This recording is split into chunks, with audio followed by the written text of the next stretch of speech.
Afghanistan campaign medal and Global War on Terrorism medal. We're here live at Belton High School. Trying to get down to David England down on the for the coin toss. We'll try to tune in a little louder.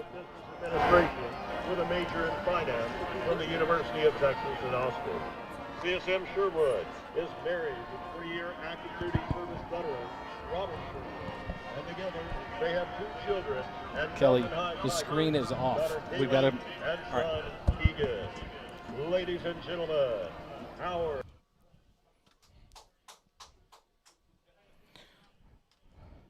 So a slow introduction by the Belton PA announcer. Dave's ready for it. Now we're going to go down to the coin toss. Shake hands, introduce yourselves.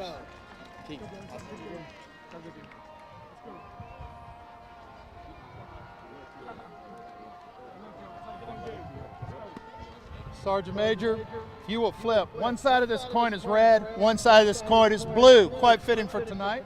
If you will flip that, we will see who comes up. It is blue. You've won the toss. You want the football? Yes, sir. You want to kick to the clock, correct? Yes. Spin your backs around, gentlemen, but wait just a second. Sergeant Major has a coin for each of you as captains for tonight.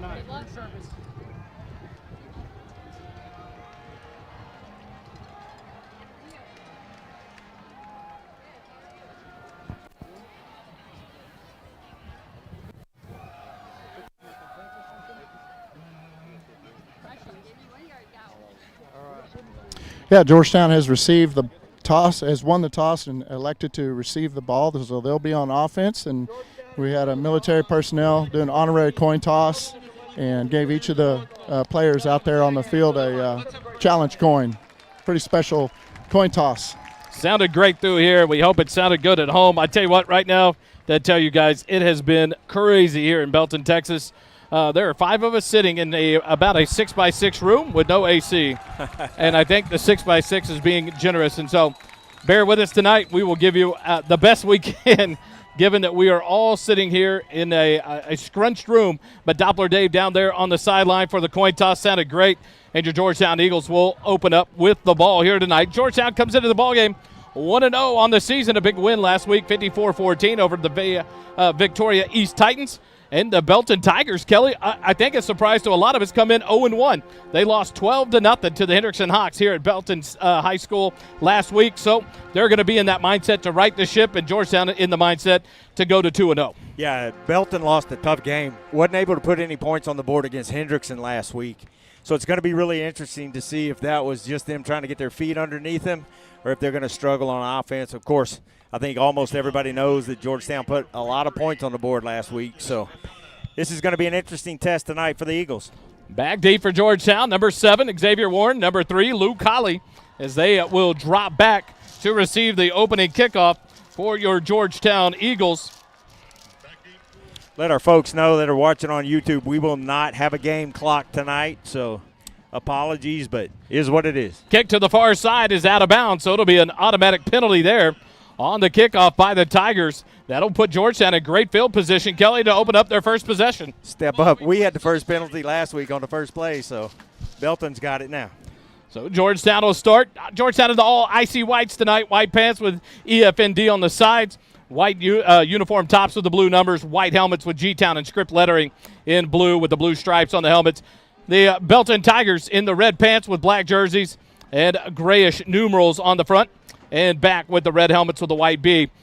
Caleb McDougal, your starting quarterback in the backfield by himself. A 5 wide receiver set to open it up, 3 left, 2 right.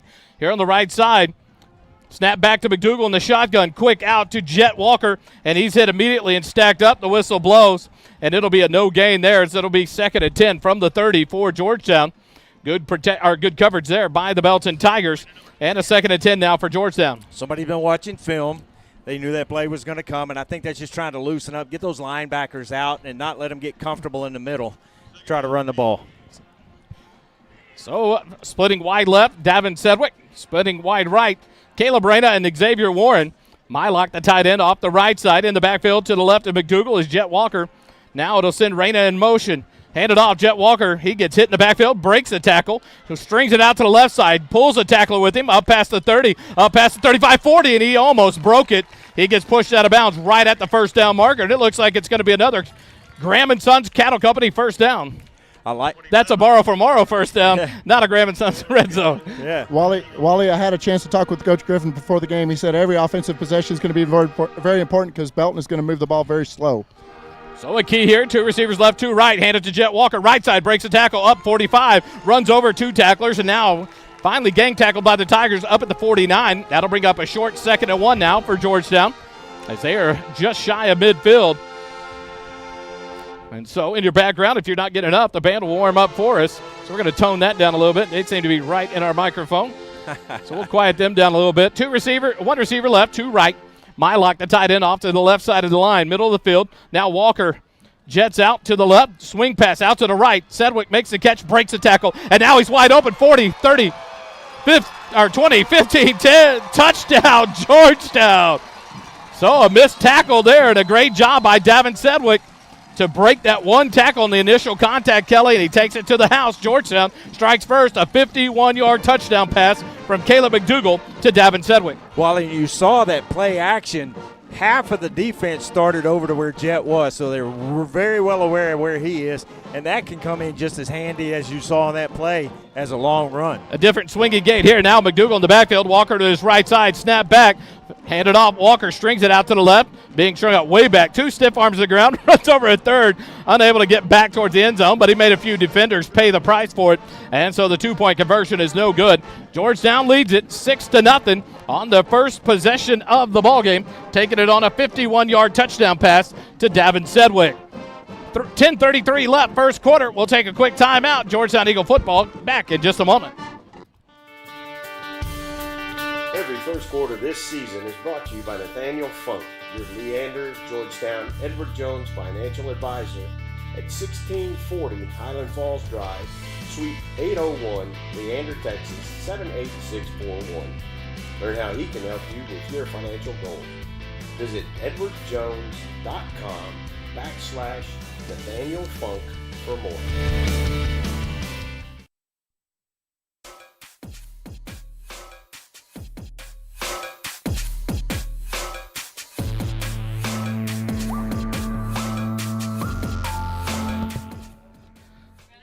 Back here live. Belton High School, Georgetown opens it up with a 70-yard touchdown drive, and as we get settled in and get kind of our feet back under us, we'll get Holden involved with this. This has been kind of crazy, but Georgetown opens with a 70-yard touchdown drive, capped off by that 51-yard pass from McDougal to Davin Sedgwick. We talked to him Wednesday night, Kelly, and he came out leading the way. You're doing great downfield blocking usually. Tonight, a big 51-yard touchdown run. The kick from Ashburn fielded about the 11-yard line, back to the middle of the field by number 7 for the Tigers. That's Rayshawn Peoples, and he's piled up and stopped at the 24-yard line. And that's where Belton will take over, 1st and 10 at their own 24-yard line for their first possession of the ballgame. Well, you were talking about Davin, and us having a conversation with him at the coaches show the other day, and he expressed some pretty lofty goals for the season, and he seems well on his way to achieving some of those. So the Tigers will come out in the huddle. Dave, we were talking, you talk about the wind down there. Bring us kind of a weather update quickly. Yeah, guys, there's supposed to be a wind at 15 miles an hour out of the north, so that might have had something to do with that kick or non-kick. William Shepard, the quarterback, will turn, fakes the handoff. He's looking to throw, throws to the right side, and he overshoots his receiver, Rayshawn Peoples, by about 10 yards. A flag thrown at about the 28-yard line on the near side, so we'll see what the flag is there. And it's going to be an illegal man, receiver, illegal man downfield. So one of the linemen didn't understand the play there, Kelly. He got off his block a little too quick, a little quicker than he wanted to. So, in talking to the coach before the game, he said that Belton is going to move very slow. They're going to try and play keep away and huddle and take their time and try and keep the ball away from this high-powered Georgetown offense. So they back him up 5 yards, brings up 1st and 15 now from the 19-yard line. Under center, handed off to the up fullback, number 40. He'll break a tackle and then make his way up to the 25-yard line, make it to 26. That'll be a gain of 5. The carry by Marlon Blunston, the senior fullback, number 40. And that'll bring up 2nd and 8 now for the Tigers. Wally, Coach talked about it, and you just referenced it. I think they tried that pass because they're not expecting a lot of passing game. They were looking for something early, try to get on the board.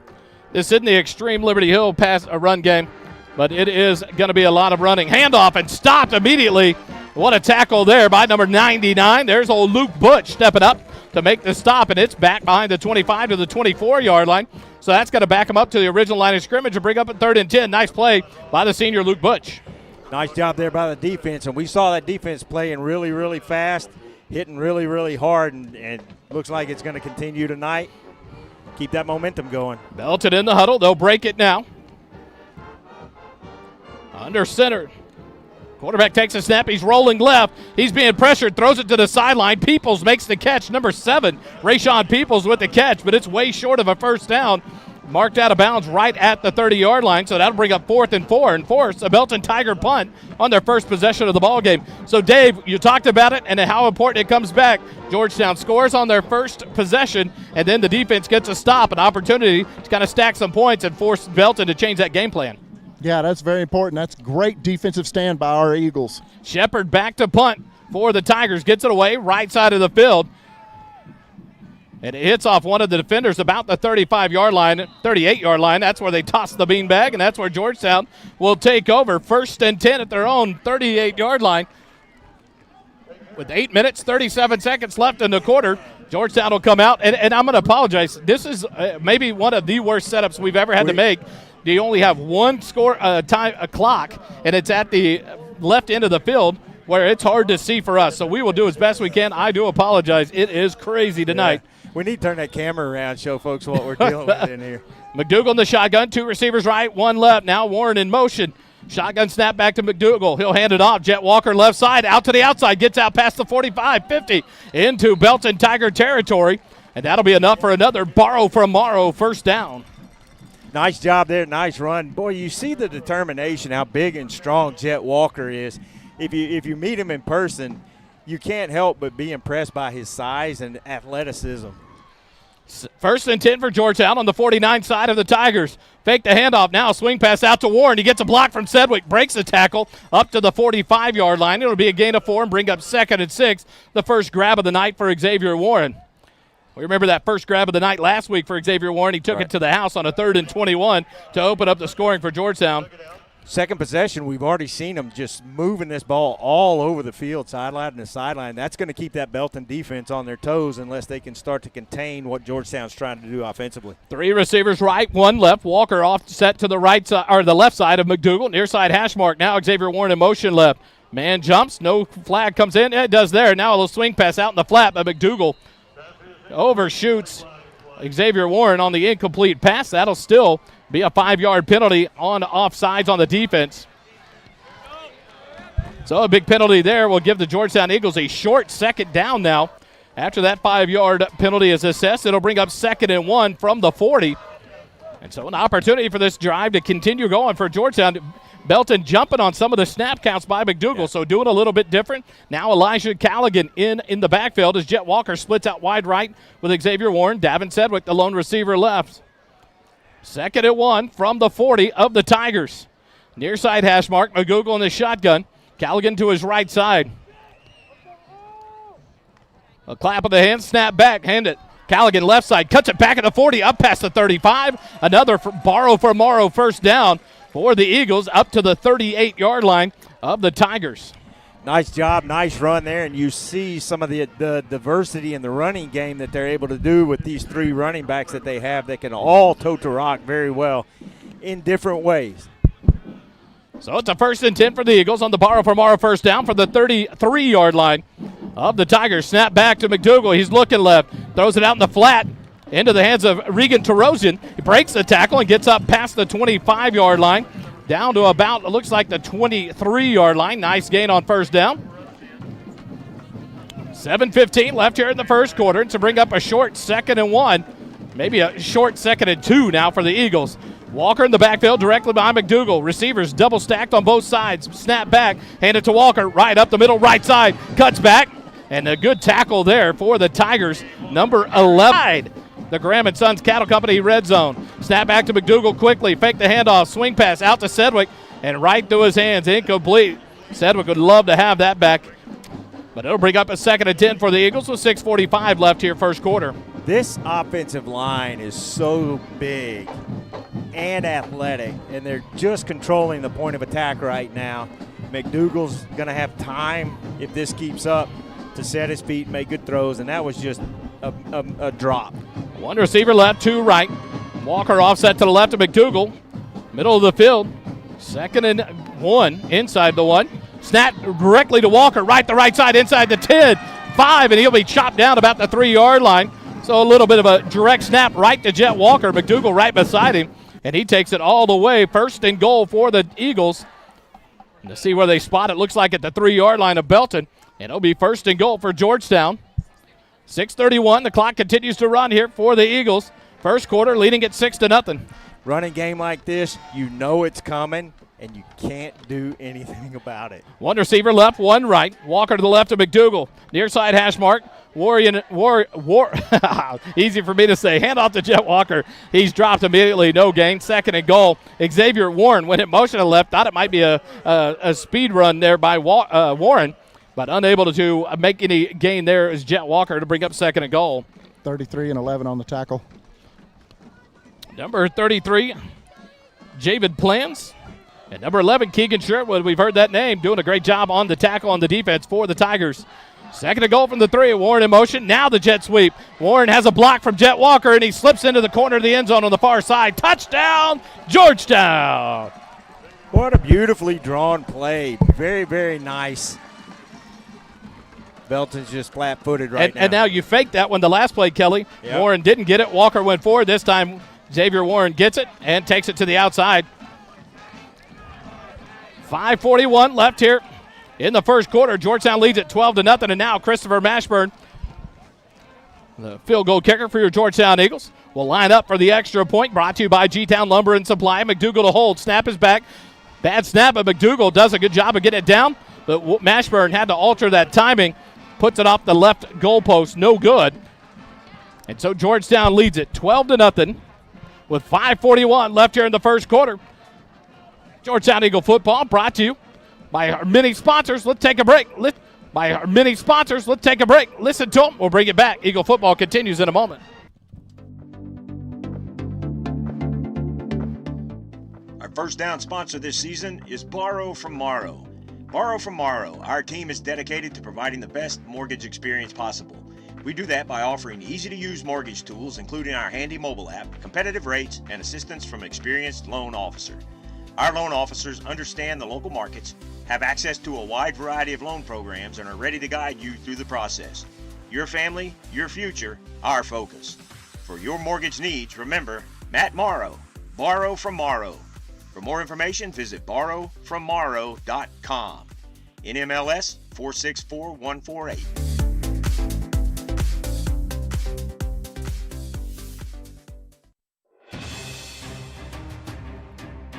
Back here live, Tigers Stadium.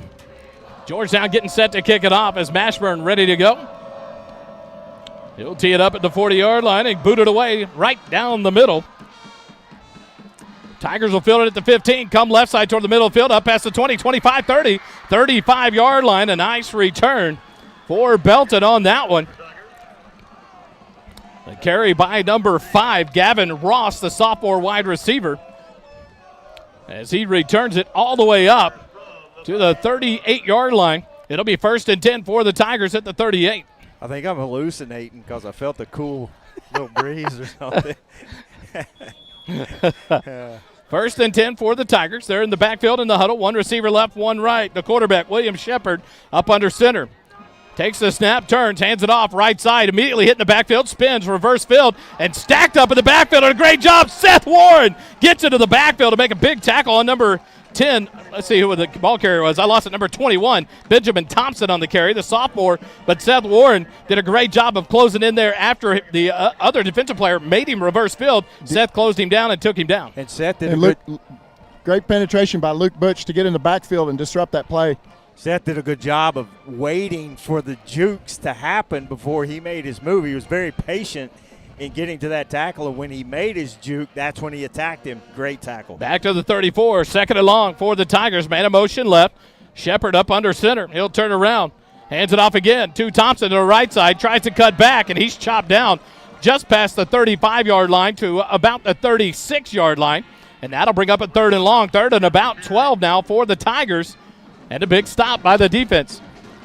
4:36 on the clock as it continues to run here in the first quarter. 12-0 lead for your Eagles. Coach talked about it, with them running the ball and trying to run the ball, not getting many possessions, but you go 3 and out, you get more possessions. Absolutely. A great job so far by this defense. And now 2 receivers right, 2 left for the Tigers. 1 running back in the backfield beside Shepard on his right side. Snap back. Fakes. Oh, he's going to hand it off. Comes to the left side and hits a gaggle of Eagle defenders. About 7 defenders crash right there. Kelly, a great job there. Give Cole Mitchell some credit, Luke Butch, and they stack him up maybe 3 yards on the carry. And it's now 4th and 9 for the Tigers, and it looks like they're going to force another punt. What a great job this defense is doing, picking up right where they left off last week. Just aggressive, lots of silver hats, or white hats tonight to the ball, and the defense is just absolutely clicking. 3:40 on the clock and counting. Shepard to punt again. A penalty flag comes in. High, short punt. It's going to land about the 39-yard line of Georgetown and go out of bounds. We'll see what this penalty here on 4th and 9 is. Georgetown going to have another great possession, starting field possession at the 40-yard line, depending on this penalty.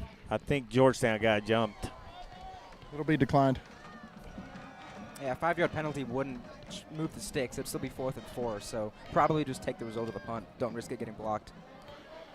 Holden, quick stats for the Georgetown offense at this point. What are we looking at? I know Sedgwick had a great opening drive, and then Jet Walker running the ball already. Yeah, McDougal's 4 of 5 for 64 and a touchdown early. And then, like you said, Jet Walker up the middle, 6 carries, 53 yards. No touchdowns yet, though. Going to have to keep an eye on that. 6 carries, 53 yards for Jet Walker.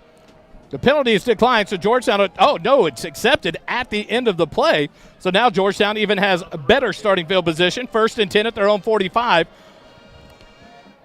With how well Georgetown's playing, you can't have penalties like that if you're Belton. 3 receivers right, 1 left. Luke Livingston in the backfield, the lone man in the backfield behind McDougal. Snap back. Livingston gets the handoff. There should be a flag coming in there. There it is. It's from the back official. The player, number 46 for the Tigers, lost his helmet immediately, Jacob Lewis, and continued in the play and made the tackle. And so that's going to be a penalty. He can't continue playing once the helmet comes off in high school, so that's going to be a big 15-yard penalty on number 46, Jacob Lewis. And Georgetown's going to have a 1st and 10 inside Tiger territory on that short carry by Luke Livingston. 3 minutes, 13 seconds left here in the first quarter. 12-0. Georgetown leads it, and they have a borrow for Morrow first down at the 36-yard line of Belton. 3 receivers right, 1 left. Sedgwick, the lone receiver, left.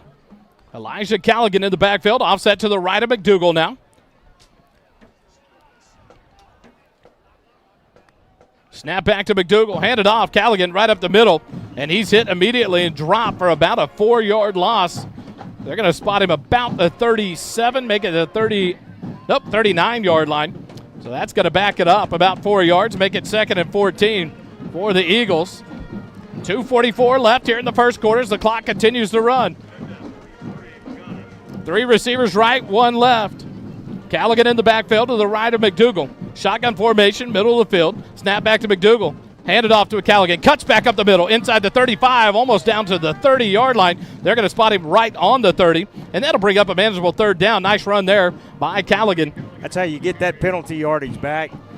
Makes it 3rd and manageable, and I'm guessing this is 4-down territory at this point in the field. Jet Walker back in on the offense. Callaghan comes off. Xavier Warren split wide right with Davin Sedgwick, and it looks like Tarosian, the lone receiver, left. Walker offset to the left of McDougal in the backfield, middle of the field. And now Tarosian in motion right. Direct snap, Jet Walker right side, up past the 25, drives forward about the 22-yard line and up for another borrow from Morrow, 1st down. 1:45 left here in the first quarter as they stop the clock to set the chains. The clock will be started again. Georgetown has it 1st and 10 at the 22 of Belton. Quick back to the line. 3 receivers stacked right. McDougal back, looking to pass. A throw up to the near side end zone. Regan Tarosian goes up, and it falls to the ground incomplete. He made the catch, but he just was out of bounds. So Yeah, the Belton defender, he did a good job of crowding him into the sideline there. And so it'll bring up 2nd and 10 for Georgetown at the 22. 1:28 left here in the first quarter. 12-0 lead. You know, Coach Griffin would love to pound another one right here before the end of the quarter. Give it back to Belton and let that defense switch into the field and get back to work. They've done a great job so far. McDougal in the backfield. Shotgun snap back, fakes the handoff to Walker, and everyone was keying on him. McDougal rolls left, throws it left, corner of the end zone, caught, touchdown, Georgetown. Number 16, Caleb Reyna, I believe, on the catch. So give the touchdown to Braylon Westfall. I apologize. Braylon Westfall, the sophomore wide receiver, makes the catch in the corner of the end zone, a 22-yard touchdown with 1:21 left. Here in the first quarter, Georgetown up 18-0, the swinging gate formation. And now here comes the kicking formation. Mashburn will line up. The ball will be spotted at the 10-yard line. McDougal will hold. Back to snap. Alex Wilson, the long snapper. So he gets ready here. Mashburn ready to go. The G-Town Lumber and Supply extra point attempt. The snap is back. The hold down. The kick is up, and the extra point is good. 1:21 left, first quarter. Georgetown leads at 19-0 over the Belton Tigers. Quick timeout. Georgetown Eagle football continues in just a moment. The second quarter is brought to you by Aesthetic Dentistry of Georgetown. The mission and purpose of our team is to help provide quality of life with healthy and beautiful smiles. Determine if a highly trained cosmetic dentist is the best option for your smile. We are located at 3622 Williams Drive, Building 2 in Georgetown, Texas. Visit our webpage at www.aestheticdentistrygt.com or call 512-819-9100.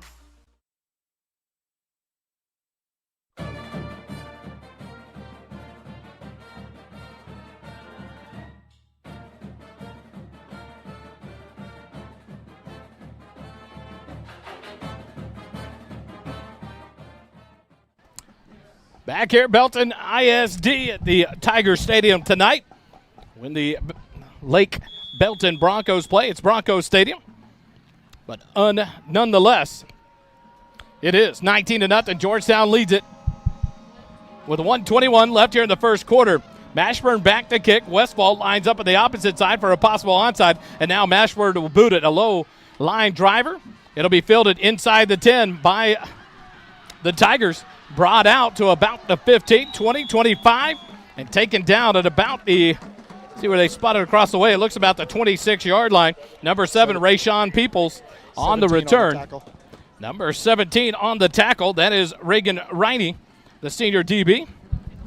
1:15 left here in the first quarter, and the Tigers, you see now, Kelly, you wonder now, will they change this offense this early, or will they stick with a running game, slow the clock down when you're down 3 scores still in the first quarter? After that last possession, if they don't change it now, then they're just sticking with the run. It's going to be a long night for Belton. Snap back, a new quarterback in. It's number 8, Graham Chambly. He throws one up, and he overshoots the receiver, Rayshawn Peoples.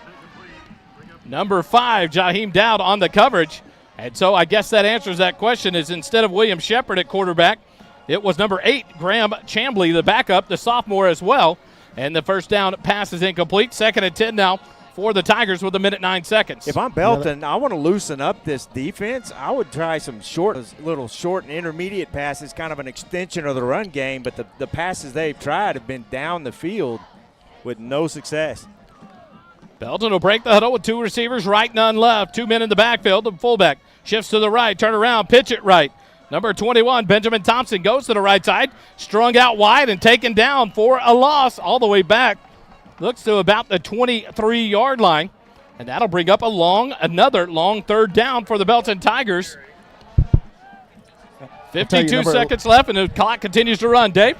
Number 11 set that edge really well and made him pause, and the rest of the defense swarmed. Another good play, Cole Mitchell, and that's what you love to see, the staying home in your lanes to create that and turn the runners back, not give them any way to get to the outside. Great job there by Cole Mitchell and the defense for Georgetown. We saw that discipline last week and commented on it. I love it. 3rd and long, pump fake. They're looking for a double move, and now sacked. Down goes Chambly, and who gets the sack? Number 38, Dylan Turbeville on the sack. Nice pressure sack applied there. 15 seconds left in the period. The clock continues to run. So Belton will come in to punt again, but I think they're going to let the clock run out here to end the first quarter. 5 seconds left, and it'll tick off. The play will not be able to get it away. And at the end of the first quarter, Georgetown leads it 19-0 over your Belton Tigers. When we come back, it'll be 4th and long. The Tigers ready to punt the ball right back over to your Georgetown Eagles. Quick timeout. Georgetown football continues in a moment. Jason Chance Tompkins Memorial Broadcast Booth is brought to you by JMTs. JMTs provides custom apparel and promotional items to small businesses, schools, and nonprofit organizations. Our services include screen printing, embroidery, and promotional items. Our game-changing direct-to-film printing allows JMTs to print full-color graphics on your garments. JMTs has the experience and confidence to take on any order. Visit our website at jmts.com or call us at 512-388-5555.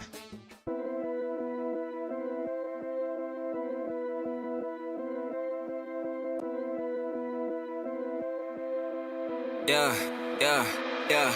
I'm the big homie. For those of y'all that don't know me, one and only, name another rapper this Cody. Can't show me these down bad rap phonies. Take a pic to Ricky Bobby shaking bake Brody. Pin rolling, never sleep, I just keep going. Hit my peak now, I just started like my name Tommy. Ty Griffin brings us back live here at Belton Stadium. The Eagles get ready to get the ball back. Luke Hawley stands about midfield. And Shepard will get the punt away barely. A good punt here. It'll take Luke Hawley back inside the 40. He'll pick it up at the 38 to the right side, outruns a couple of defenders, and gets back past the 40 to about the 42-yard line.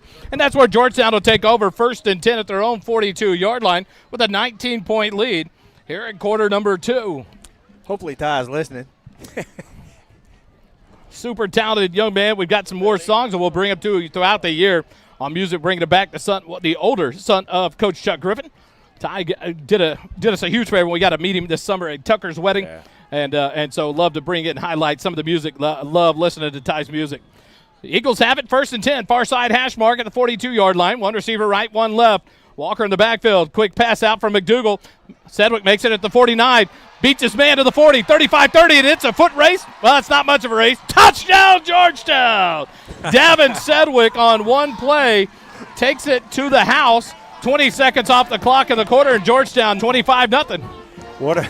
The offense is rolling, the defense is clicking. Belton's just struggling, and you can tell they just so far it looks like they don't have the athletes to keep up with the speed and the physicality of this Georgetown team. And we talked about this Wednesday night with Coach Griffin about the youth of Belton, and he said Coach Sniffen having to deal with that youth. He has athletes, but a lot of young talent on this team, and so. Was that good? The G-Town Lumber and Supply extra point attempt is good by Christopher Mashburn, and now Georgetown leads it 26-0. 26-0 with 11:40 left here in the first half, and it's all Georgetown right now.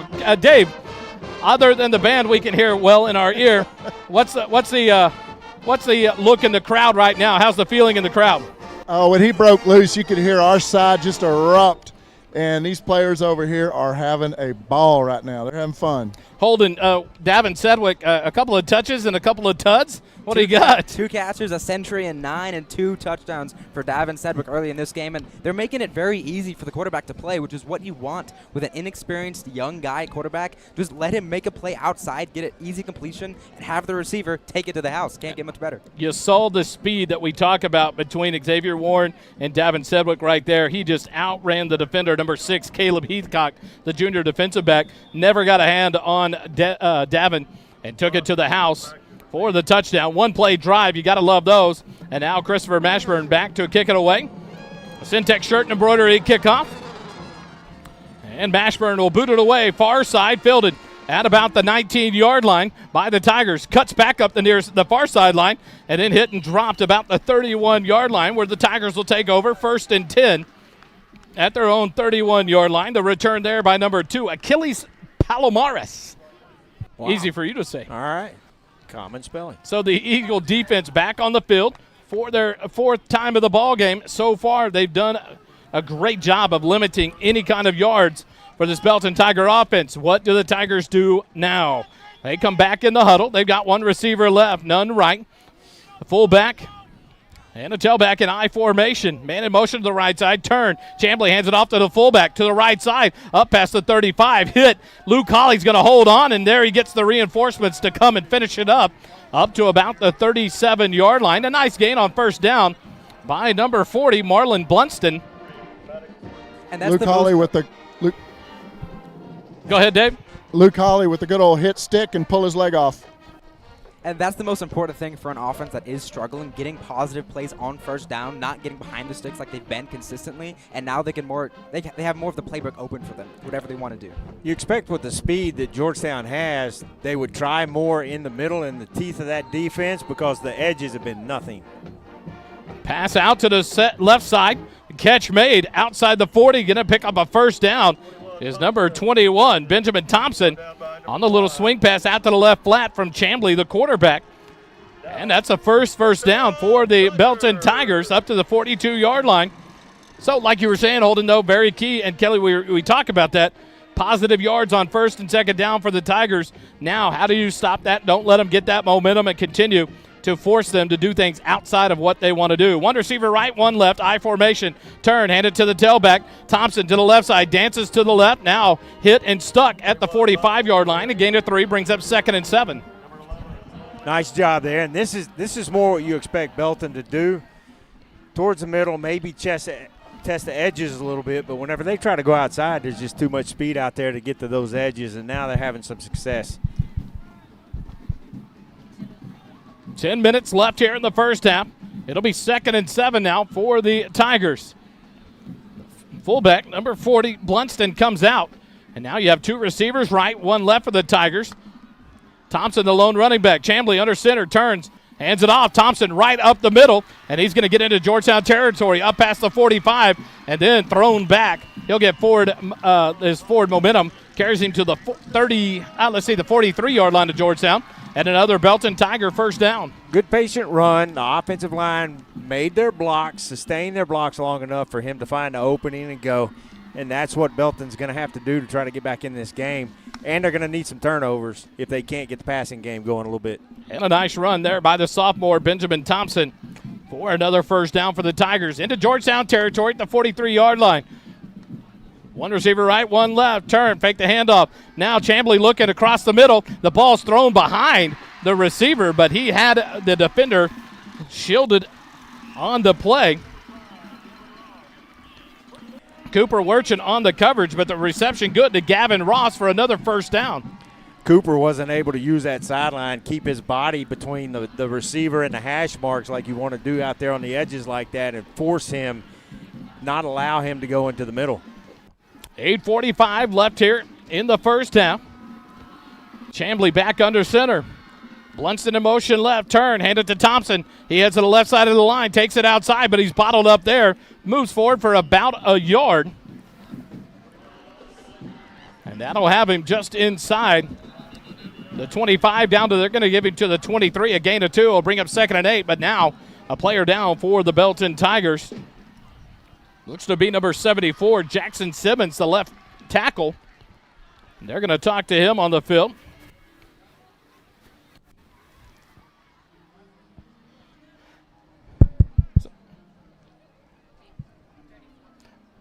Eight minutes, 34 seconds left here. Simmons is going to, he's off on his own power, but very slow and gingerly there, Kelly, in the walk. A big loss there. One of your sophomore left tackle in Jackson Simmons. That'll bring Eric Fernandez, the senior backup, onto the field, number 77, on the left side of the line for the Tigers on 2nd and 8. Never like seeing these kids get hurt. So hopefully he's going to be all right. 1 receiver wide right, 1 receiver wide left for the Tigers. I formation, Chamblee under center. And now it's going to be a timeout called by head coach Brett Sniffen for the Tigers. 8:17 left here in the first half. The Eagles lead at 26-0 over the Belton Tigers. Quick timeout. Georgetown Eagle football will continue in just a moment. Kickoffs this season are sponsored by Syntex Shirt and Embroidery. At Syntex Shirt and Embroidery, we offer a variety of unique custom clothing and gifts, as well as personalized embroidery for gifts, schools, fundraisers, businesses, and more. Stop in today to browse what we have to offer and to ask about our custom apparel options. Whether you need 1 shirt or 100, there are no minimum order amounts on any custom pieces. Ask about our military discounts as well. Stop by our shop at 1911 North Austin Avenue, Suite 103, and check out our in-stock spirit apparel, or check out our website at www.syntex.com. shop.syntexshirt.com. The official outfitter of your Georgetown Eagles broadcast team with First Responder Broadcasting. Back hut. Back here, Tiger Field.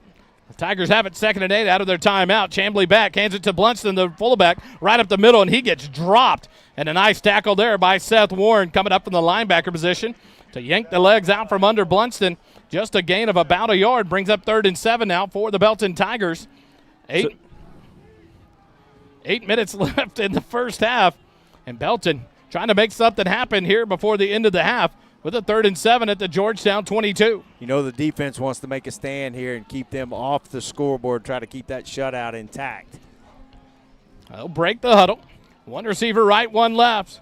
Offset formation in the backfield. Chambly fakes the handoff. He rolls and he's hit. Dropped, a sack.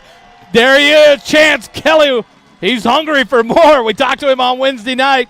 There's sack number 2 on the year for Chance Kelly, and a big loss. That'll back the Tigers all the way up, an 8-yard loss back to the 30-yard line.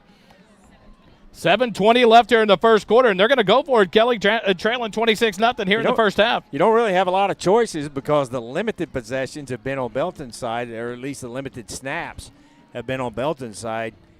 A little too long for a field goal, a little too short for a punt, so you go for 4th and long. And now 4 receivers, 2 wide left, 2 wide right.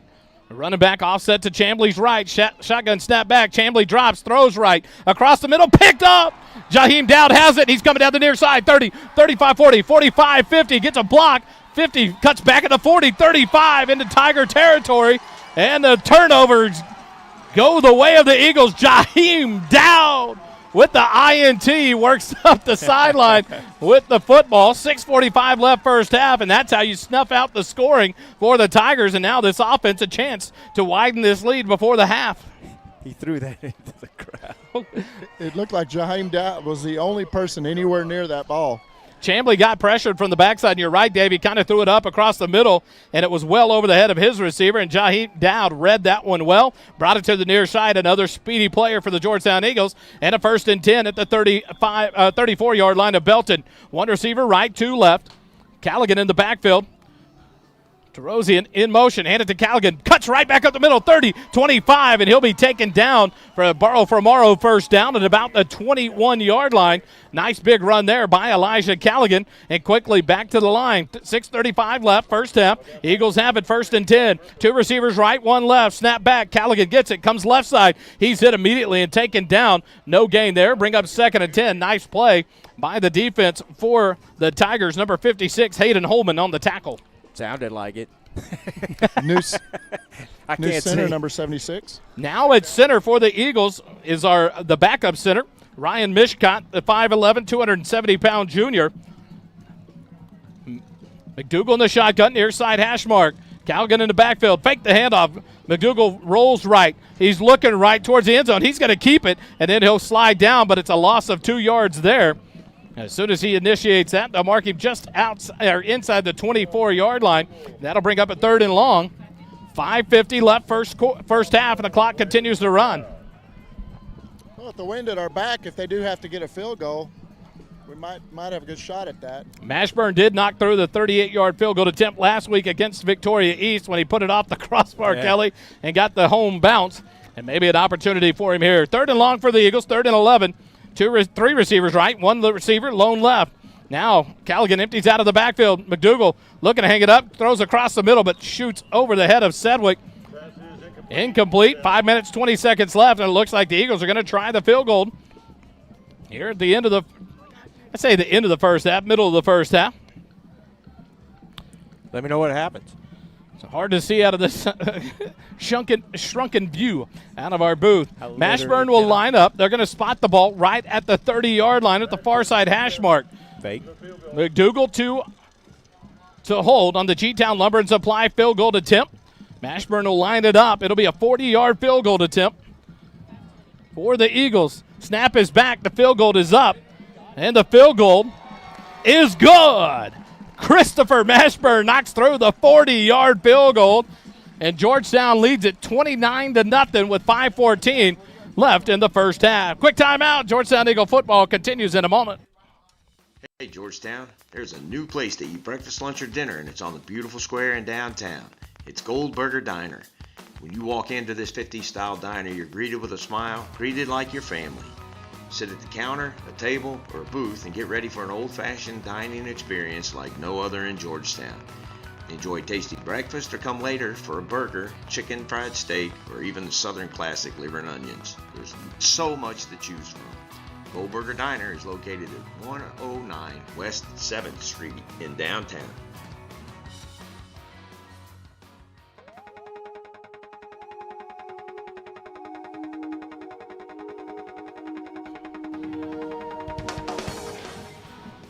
Back here live, Tiger Field. Georgetown leads at 29-0. 5:14 left in the first half. Mashburn to tee it up again for Georgetown. Holden, anything stick out to you? They spread the ball around tonight. Callaghan with some runs, Jet Walker, Sedgwick with 2 big touchdowns. Yeah, running the ball, we have 14 carries currently, and I wanted to shout out, usually with running backs, you have a thunder and lightning type of combo. Even with Jet Walker, though, he's big, but he has speed already. But Callaghan seems like he's on a whole nother level. When he gets going in the second gear, he flies through these gaps. He's got 4 carries, 13 yards. Jet Walker's got 7 carries, 61. And the thing is, you talk about Elijah Callaghan, you talk about Luke Livingston, both with super track speed on this backfield to complement with Jet Walker and his speed and size. Westfall on the far side with the onside look. Mashburn to approach for the kickoff, and he'll boot it away. Far side, it'll land inside the 15, and it'll go out of bounds right at the 10-yard line, so the flag comes out, and Belton will have it 1st and 10 now. I like the sportsmanship. Number 26 or 25 got laid out, and the Belton player turned around and just helped him up off the ground. So everything's pretty good right now, clean down here. So it'll be 1st and 10 for the Belton Tigers at their own 30-yard line. 5:14 left here in the first half. They trail 29-0 to your Georgetown Eagles. A little subpar if you compare it to last week. Georgetown led at 47-0 at the half. Not saying we need to compare them all the same, but I mean, just come on. What are you doing? The 29-0 is not bad. Belton has it 1st and 10, near side hash mark. 1 receiver right, 1 left. Chambly turns around. Nope, it's back into Shepard. He'll hand it off. Thompson right at the middle, and he broke it up past the midfield. He'll be tackled right at the stripe. They're going to call him forward motion, momentum up to Georgetown territory. 1st and 10 at the Georgetown 49. 5 minutes left here in the first half. Belton will have it 1st and 10 at the Georgetown 49. A nice run by the running back, Ben Thompson. 5'11", 147-pound sophomore, but he hit that hole quick right up the middle, and a big first down. Biggest gain they've had, I believe. Shepard back in at quarterback. Quick pass out to the left, and it's brought in and then dropped immediately. Cole Mitchell with a chance to lay on the big hit. The receiver was hit immediately by Luke Colley. Jaheim Dowd in there to help with the tackle. It's a gain of about 6 yards. Brings up 2nd and 4 now for the Tigers. 4:25 left in the first half. The clock continues to run. Now Belton seems to have gotten their legs under them a little bit with the offense. Able to move the ball. Hadn't been able to put points on the board yet, but this offense looks a little more in sync right now. Thompson gets a handoff, dances in the backfield, and dropped. What a tackle there. That looked like Chance Kelly with that tackle, was it? Nope, Seth Warren. Bobby Boucher shoots through the gap, takes the legs out from under Thompson. A big loss there. 3rd down and about 7 to go now after that loss. Nice tackle by Seth Warren to read it and shoot through the gap, Kelly. Another great play by this linebacking core doing a job tonight. It's fun talking to Seth because he plays such an aggressive style of football, and he loves the hits, the contact in this game. He's not afraid of it, and you see it there with some speed, athleticism, and great tackle. 3.5 minutes left. Shepard under center, turns around, fakes the handoff. Here comes Chance Kelly. Shepard escapes, and now up past the 45, but to the 40. But he escapes. Brought down by Luke Butch. No, was that by 95? 99. Luke Butch brought him down, grabbed a hold of his jersey, pulled him down. So a good tackle there. Stops him short. It's a 4th and 1 at the 40-yard line. A good play by Shepard to scramble from the pressure and get positive yards, and now a short 4th and 1. This would be a big stop for this defense if they can make this stop here. And Coach Brett Sniffin's going to take his 2nd timeout. 3 minutes exactly left here in the first half. Georgetown leads at 29-0. Quick timeout. Eagle football continues in just a moment. The second quarter is brought to you by Aesthetic Dentistry of Georgetown. The mission and purpose of our team is to help provide quality of life with healthy and beautiful smiles. Determine if a highly trained cosmetic dentist is the best option for your smile. We are located at 3622 Williams Drive, Building 2 in Georgetown, Texas. Visit our webpage at www.aestheticdentistrygt.com or call 512-819-9100.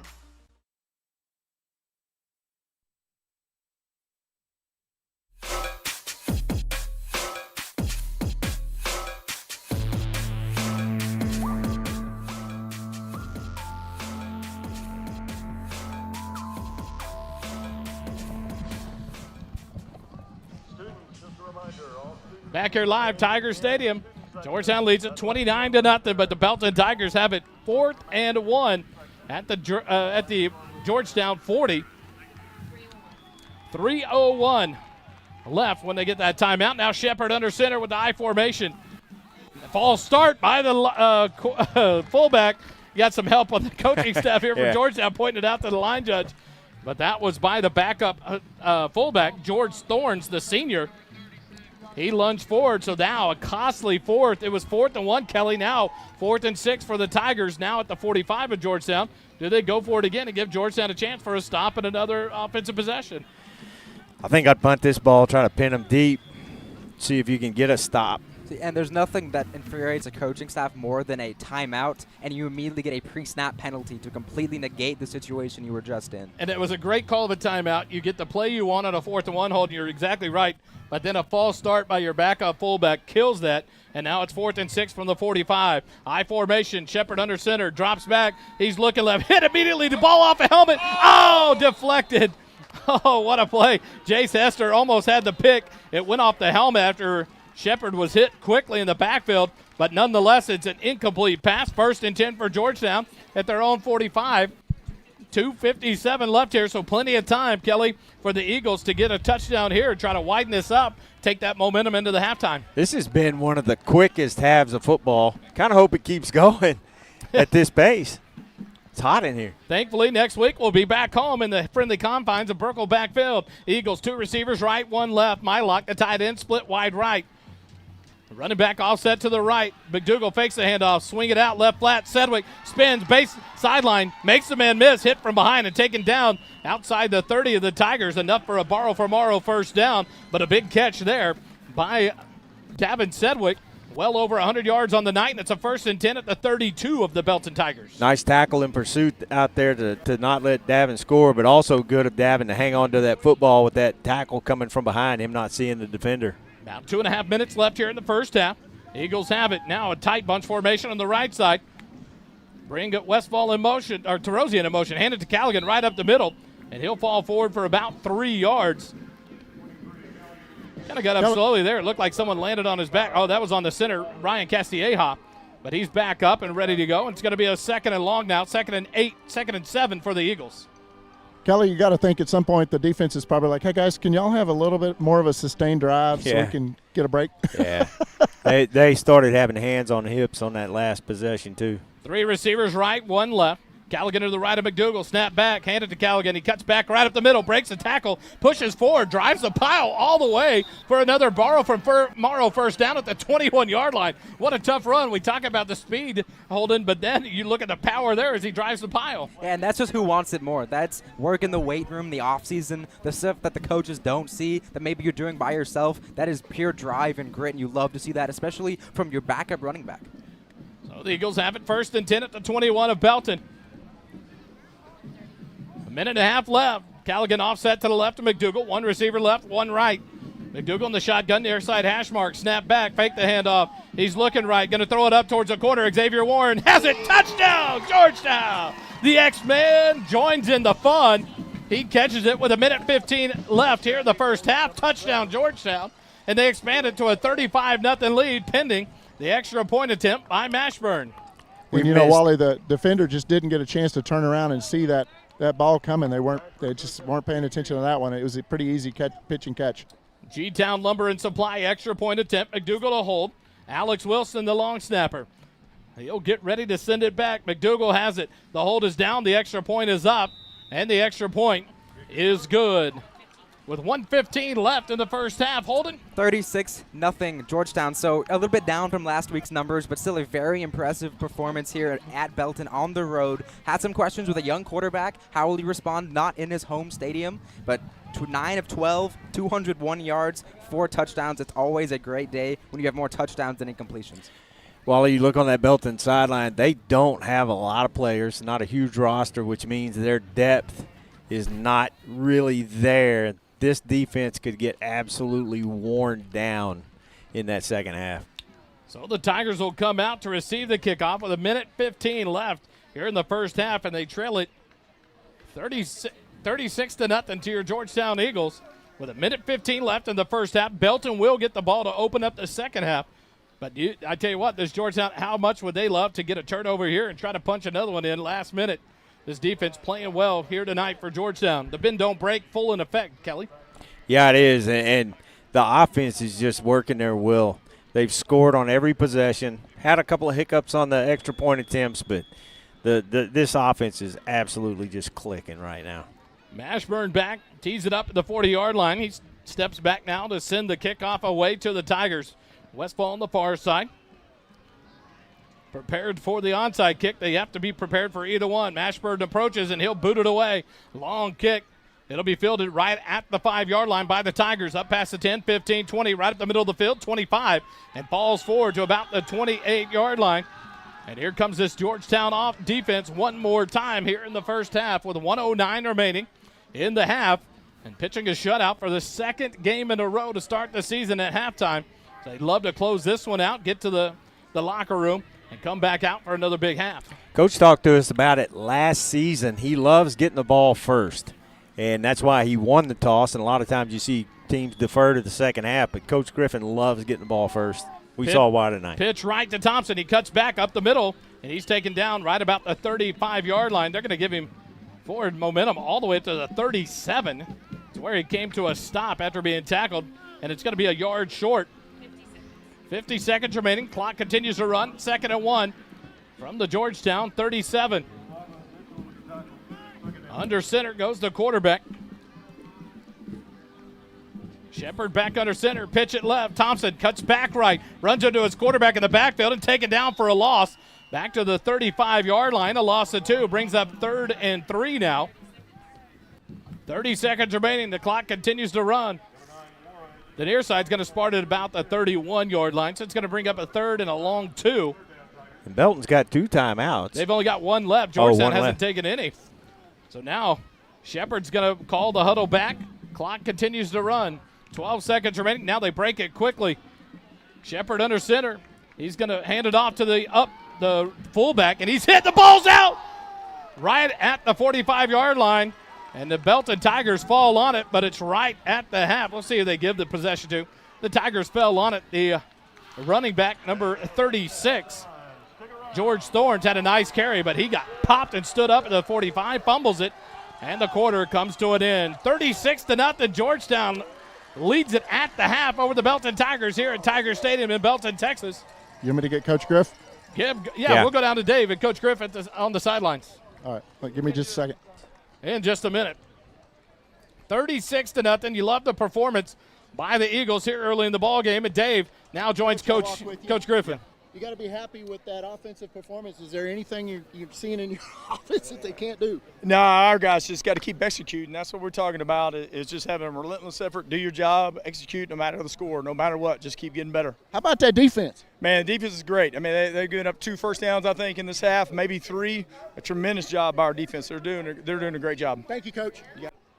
So it's 36-0 here at the half. We'll take a break when we'll take a quick timeout. When we come back, you'll have the Georgettes and the band. Kelly? Yeah, we're going to show the band, and then we're going to start at some of the halftimes highlighting the training staff for Georgetown High School. Starts tonight with Chad Hennessy and Vanessa Rideau. We've got about a 10-minute interview with them. So we'll bring it back in just a minute after this commercial break with the Georgettes and the band here on the SHN Sports Network. Attention Georgetown Eagle football fans, Blair Hogue with the Hogue team of Fairway Independent Mortgage is your local lender conveniently located on the square in downtown Georgetown. With With over 22 years of experience, Blair and his team are here to guide you through every step of your home journey, whether you're buying, refinancing, or pulling out equity for debt consolidation or home improvements. We do it all, and we're dedicated to making your dreams a reality. When you think mortgage, think local. Think Blair Hogue with the Hogue team. Visit us today or call 512-717-9912 and let's get started on your path to home ownership. Georgetown, there's a new dining and entertainment spot in town, Camp Brightside. Come and enjoy unbelievable food and drink menu in our rustic dining room or on the huge covered patio. Camp Brightside is not just great food and drink, but unmatched atmosphere that includes outdoor games, a wiffle ball field, and an outdoor stage. Camp Brightside is located at 8701 Rural Route 2338, also known as Williams Drive, near Ronald Reagan Boulevard. Camp Brightside is the site of the Eagle Nation Coaches Show every Wednesday at 6 p.m. For food, fun like none other in Georgetown, visit Camp Brightside and stay a while.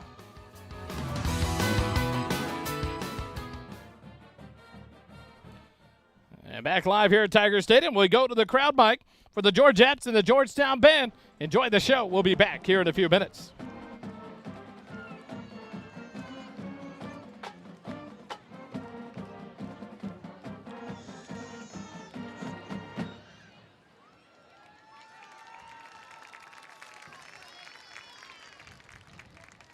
It is with the greatest of pleasure that I introduce you to the award-winning Sweethearts of Georgetown, the Georgettes. The Georgette officers are Lieutenant Ella Lishka, Lieutenant Trinity Eason, Lieutenant Maddie Skillman, and in the center, your 2024-2025 Georgette captain, Miss Abby Full. The Georgette socials are Abby Jones, Brentley McLean, and JJ Rosarelli. The social butterfly is Caitlin Hamilton. Officer's choice is Raylan Grass. And the Georgette of the week is Trinity Eason. And now, watch the Georgettes as they perform a jazz kick routine to the smash hit Feel This Moment.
Land of Sweet Dreams.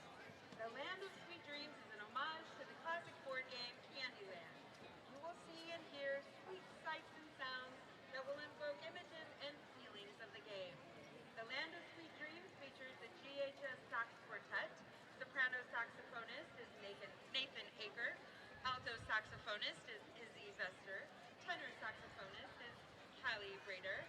And Barry saxophonist is Ian McAllister. The show also features Lily Rogers on euphonium, Sophie Simpson on trumpet, and Ian McAllister on tenor trombone. Please sit back, relax, and enjoy the sights and sounds of the Georgetown Eagle Marching Band and Color Guard.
Welcome to the halftime show.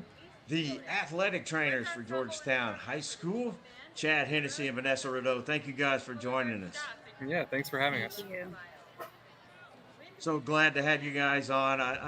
It just seems like throughout the years, the athletic staff, the athletic trainer staff has just worked their tails off and gotten very little credit for it. So we wanted to spotlight you guys, and then we'll spotlight some of your trainers as we go through the season. Y'all let us know what got you into athletic training to begin with.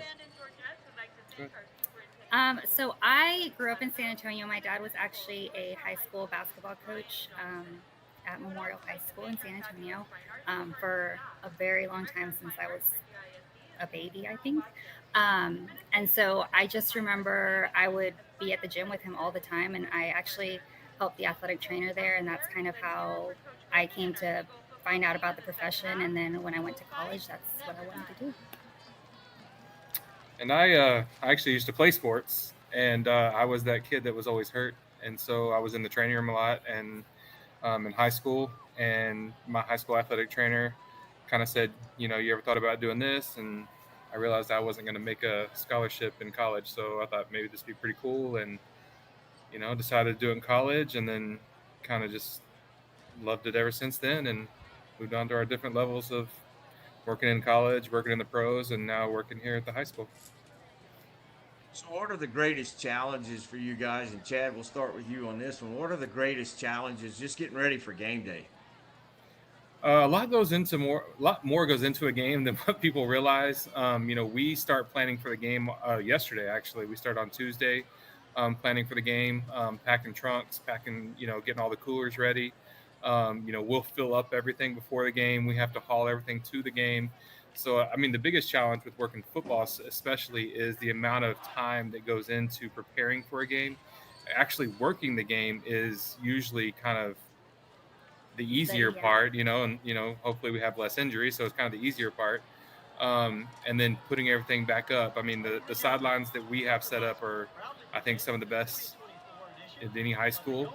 And, it takes a lot of preparation, a lot of work, and a lot of hard work from the students and from us to make sure that everything behind the scenes is going right. Everything's set up for the players, for the coaches, and just in case anything does happen.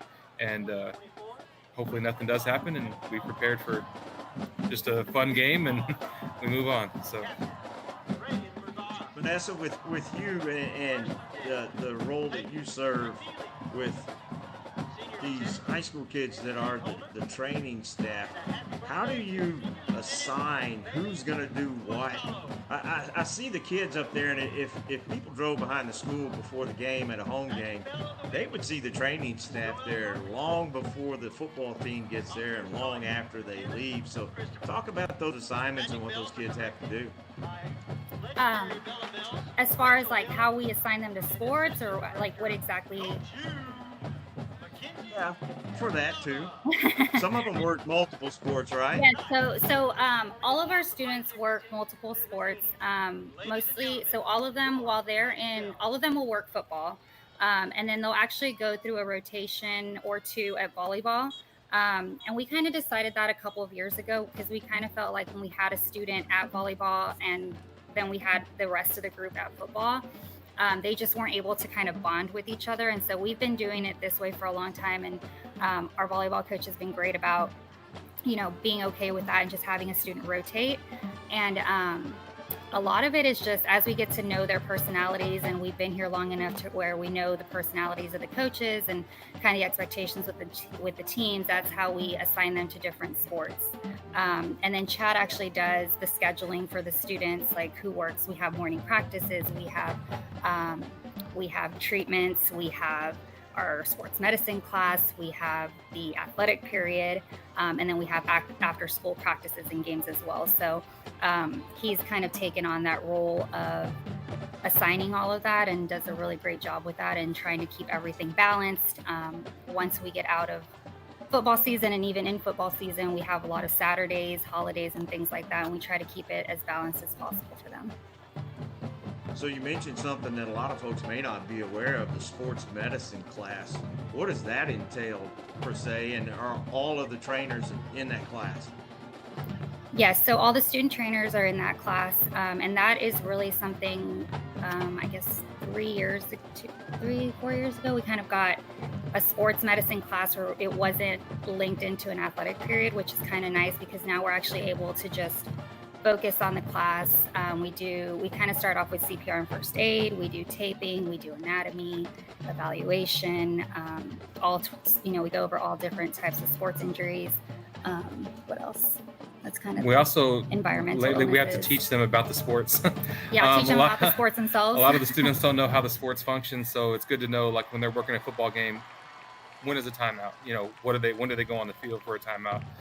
What do we do in injury timeouts? And then just basically how the sports work so that they understand what they're watching and what they're seeing, so they know how to react when certain things happen in their sports. Don't correct me if I'm wrong, but Chad, you've been at Georgetown for 19 years? This is my 19th year. Yes, sir.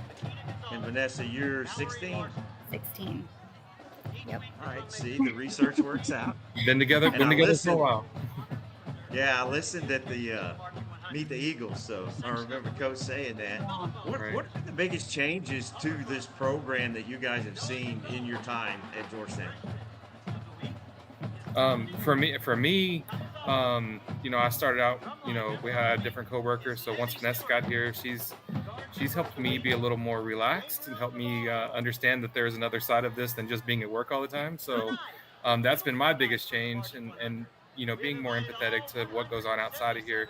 I was a very singular-minded, like straight ahead type A person that this has to work, it has to be this way, and she's done a lot to help me understand that there's more than one way to get a job done. So that's good. But that's the biggest change that I've had since I've been here over the 19 years. How about you, Vanessa? I think I probably wasn't as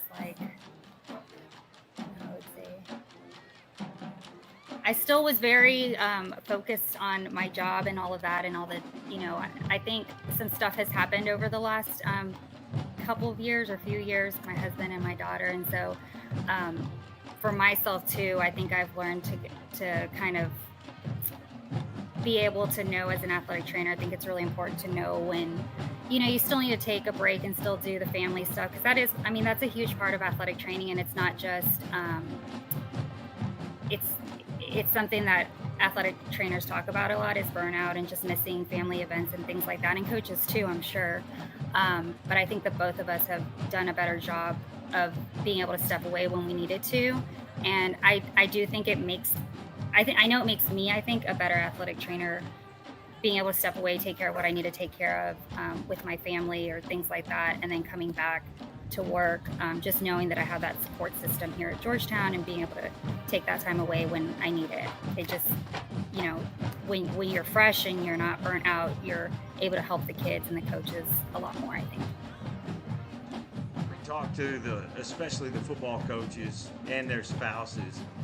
They often talk about referring to being football widows and all that, because through the season, their time up at the school is incredible. But you guys don't really have a season. It's all year, right? Yep. Yeah, so we start August 1st. And, we have football, we have volleyball, we have cross country, we have tennis all going as soon as we start on August 1st. And then it doesn't end for us until the middle of June, when baseball seasons don't, especially if we go all the way into state with baseball, which we've done a few times. We don't end until about middle of June. And then before you know it, we're starting back up at the end of July and at the next year. So it goes pretty quick for us. How do you phrase this? After a football win, you see the team celebrating and all that, and your kids still have work to do even though the game's over. But how much satisfaction do you guys and your team of trainers take when the team does win?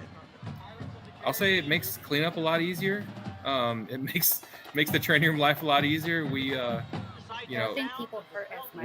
We always joke around that whenever we win, there are less injuries, and when we lose, then everything hurts a lot more. So, we've had years where we've like the year that we went to state, we were 15-1, and we made it through the whole year with minimal injuries. We've had other years where we've struggled, lost some games, and things tend to hurt a lot worse. So for us, it makes it a lot easier. It makes the kids more motivated to do things. Our student trainers more motivated to do things whenever the teams are winning. They want to be there to support the teams, and I think they do a good job. They don't always get to show it because we don't get to celebrate with the team a lot, but I think they enjoy being there when we're winning as well. Well, we wanted to focus on you guys and your training staff. Y'all do a remarkable job. You work so hard, and I think a lot of people don't realize all the effort that you guys put into the sports as well.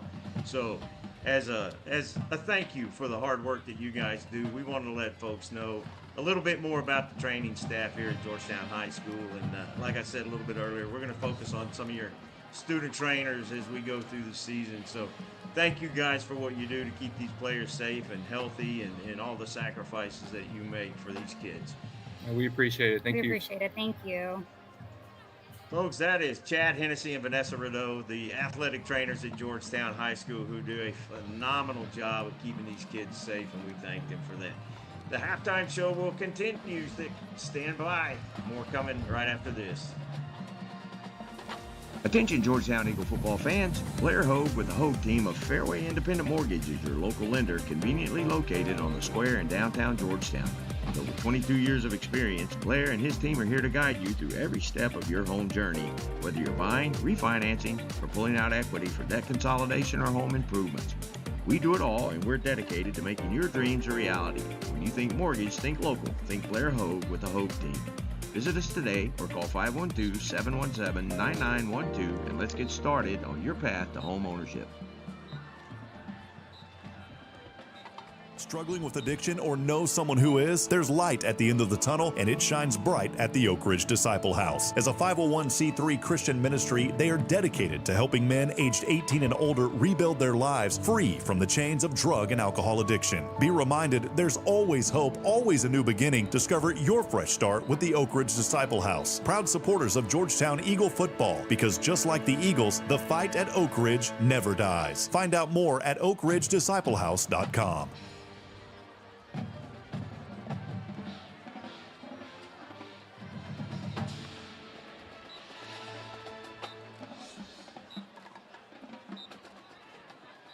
Jason Chance Tompkins Memorial Broadcast Booth is brought to you by JMTs. JMTs provides custom apparel and promotional items to small businesses, schools, and nonprofit organizations.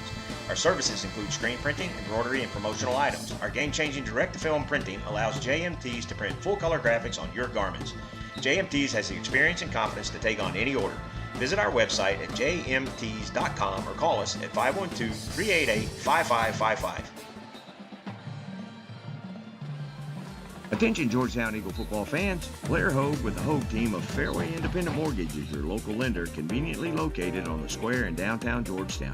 With over 22 years of experience, Blair and his team are here to guide you through every step of your home journey.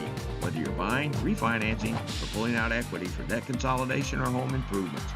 We do it all, and we're dedicated to making your dreams a reality. When you think mortgage, think local. Think Blair Hogue with the Hogue team. Visit us today or call 512-717-9912 and let's get started on your path to home ownership.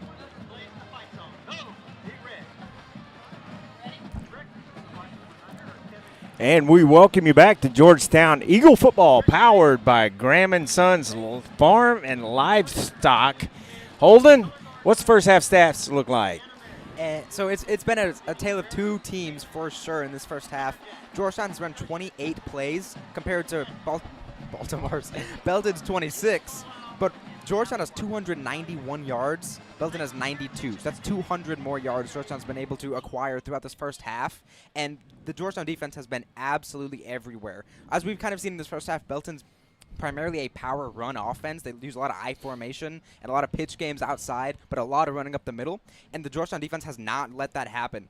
Belton's got 19 carries, 57 yards right now in total, which is about 3 yards a carry. It's well under the mark you want to be. And most of that in the second quarter, right? Absolutely. I was about to say, most of that came in one 21-yard carry. If you take that out, this average would fall probably to maybe 2, maybe even less. And that takes away everything what Belton wants to do because their play-action game is based around the success of the run. Right. They can't get into the passing game because the defense does not respect the fact that they can push a ball downfield. They've shown no ability to really do that, and that's going to be the biggest key for the second half. Develop some kind of passing game, make the offense two-dimensional, and kind of get Georgetown back on their back heel, and then start pushing the ball down the field. You talk about these linebackers, though, and defensive linemen doing a great job of setting the edges, not allowing running backs like Thompson to get outside, and then they're having to circle back, and then there's the help that comes around from the way with Seth Warren doing a great job shooting up the middles. You got guys doing a great job. You talk about Cole Mitchell setting the edge on one side. You talk about Turbeville and Urban on one side. All these players are doing a great job of staying home and then feeding to it. Got to make sure we don't allow that middle then at the same time to draw us away from it and let those runs happen up the middle. And between those guys and the linebackers who are absolutely gobbling up these runners on most of these plays, you've seen the success in the game planning that Georgetown's had to deal with this Belton offense. Your Georgetown Eagles take the field to get ready for the second half. The Belton Tigers will receive the opening kickoff here in the second half, trailing by 36. Holden, what's the one number I keeps coming back to my head? Davin Sedgwick, what a night he's had on the wide receiver position for the Eagles. Yeah, absolutely. Davin Sedgwick's got 3 catches, 132 yards currently, and 2 touchdowns. And this really goes to show the embarrassment of riches that the Georgetown Eagles offense really has at every position, whether it's running back, whether it's outside wide receiver like Sedgwick. We've seen Xavier Warren score very fast last week. He's got a touchdown today in a jet sweep. We've also seen Jet Walker carry very strong, very hard, very fast. 7 carries, 61 yards. No touchdowns yet for Jet Walker, though. Going to be something to keep an eye out for. I know he's looking for one. We need Jet to jet sweep. The Eagles will get ready to kick it off to the Belton Tigers to open up the second half. Christopher Mashburn, the kicker, will tee it up about the 40-yard line. Back deep for the Tigers on the far side is number 7, Rayshawn Peoples, the senior, as he has fielded several of the kickoffs from Georgetown, but unable to do much. Some good field position for the Tigers here and there at 35-yard line and the 40-yard line, but the Eagle defense doing a good job of not allowing those big plays. And so we'll see how that fares out here in the second half. Some things we talked about, Coach Griffin, on the Coaches Show on Wednesday night there at Camp Brightside was about that. Things that came out in the second half, not staying as sharp, not battling through those, and not wanting that to happen again tonight. Mashburn back. He's ready to kick it away for the Georgetown Eagles. The Tigers ready to receive. And now it's an onside kick. This time Westfall boots it. There's a scramble for it, and the Tigers recover at the 42-yard line. A great job there. And there you had to be ready. You didn't know what was coming there. But a great job by number 26, Asian Wilkinson, to recover that. Well, we'll see what kind of adjustments Belton has made. Some call coming from the field, so they're going to get a penalty on Georgetown. And so it's going to be 1st and 10. Dave, did you hear the penalty? I believe the ball did not go the 10 yards. I'm not sure, but Coach Griffin is out there discussing it with them. They mentioned number 16, Westfall, who was the one that kicked the onside kick, so I'm not sure if he crossed the line before he made contact with the ball or what they called, but it's 1st and 10 at the 47 of Georgetown for Belton to open up. So we talk about field position, Kelly. Now at the second half, they're going to open it up. Field position good for the Tigers. 1st and 10 at the 47. 2 receivers left. I formation back. Chambly hands it off. Thompson to the outside. He gets outside past midfield. 45. Cuts it back outside the numbers to the 40. A big run there of about 13 yards on 1st down up to the 39 of Georgetown. And a 1st and 10 for the Tigers. Nice run there, and the tackles on both sides of the offensive line were able to contain those guys and keep them from being able to close that run down. So the Tigers have it. 1st and 10 inside the Georgetown territory at the 40. They're going to mark him down right at the 40-yard line. 1st and 10. Chambly, the backup, listed on the depth chart as number 2 for the Tigers, is in to start the second half. Now he's got offset eye in the backfield. Chambly under center. And now some motion as Coach Stiffett was out on the field, and now he's not happy. He's going to call a timeout. His first of the second half. comes with 11:22 left in the third quarter. A big timeout wasted there. We'll take it with them. Eagle football continues in a moment. Holden's first half stats in the third quarter are brought to you by Graham & Sons Land and Cattle Company. Graham & Sons Land and Cattle Company is a cow-calf operation here in Central Texas, growing calves, cotton, corn, and wheat for commercial customers. Austin Graham and his team of crazy cowboys and cowgirls produce some of the best tasting meat that the first responder broadcasting team has ever eaten. Thank you, Graham & Sons, for your support of our broadcast of Georgetown football. Eagle fight never dies.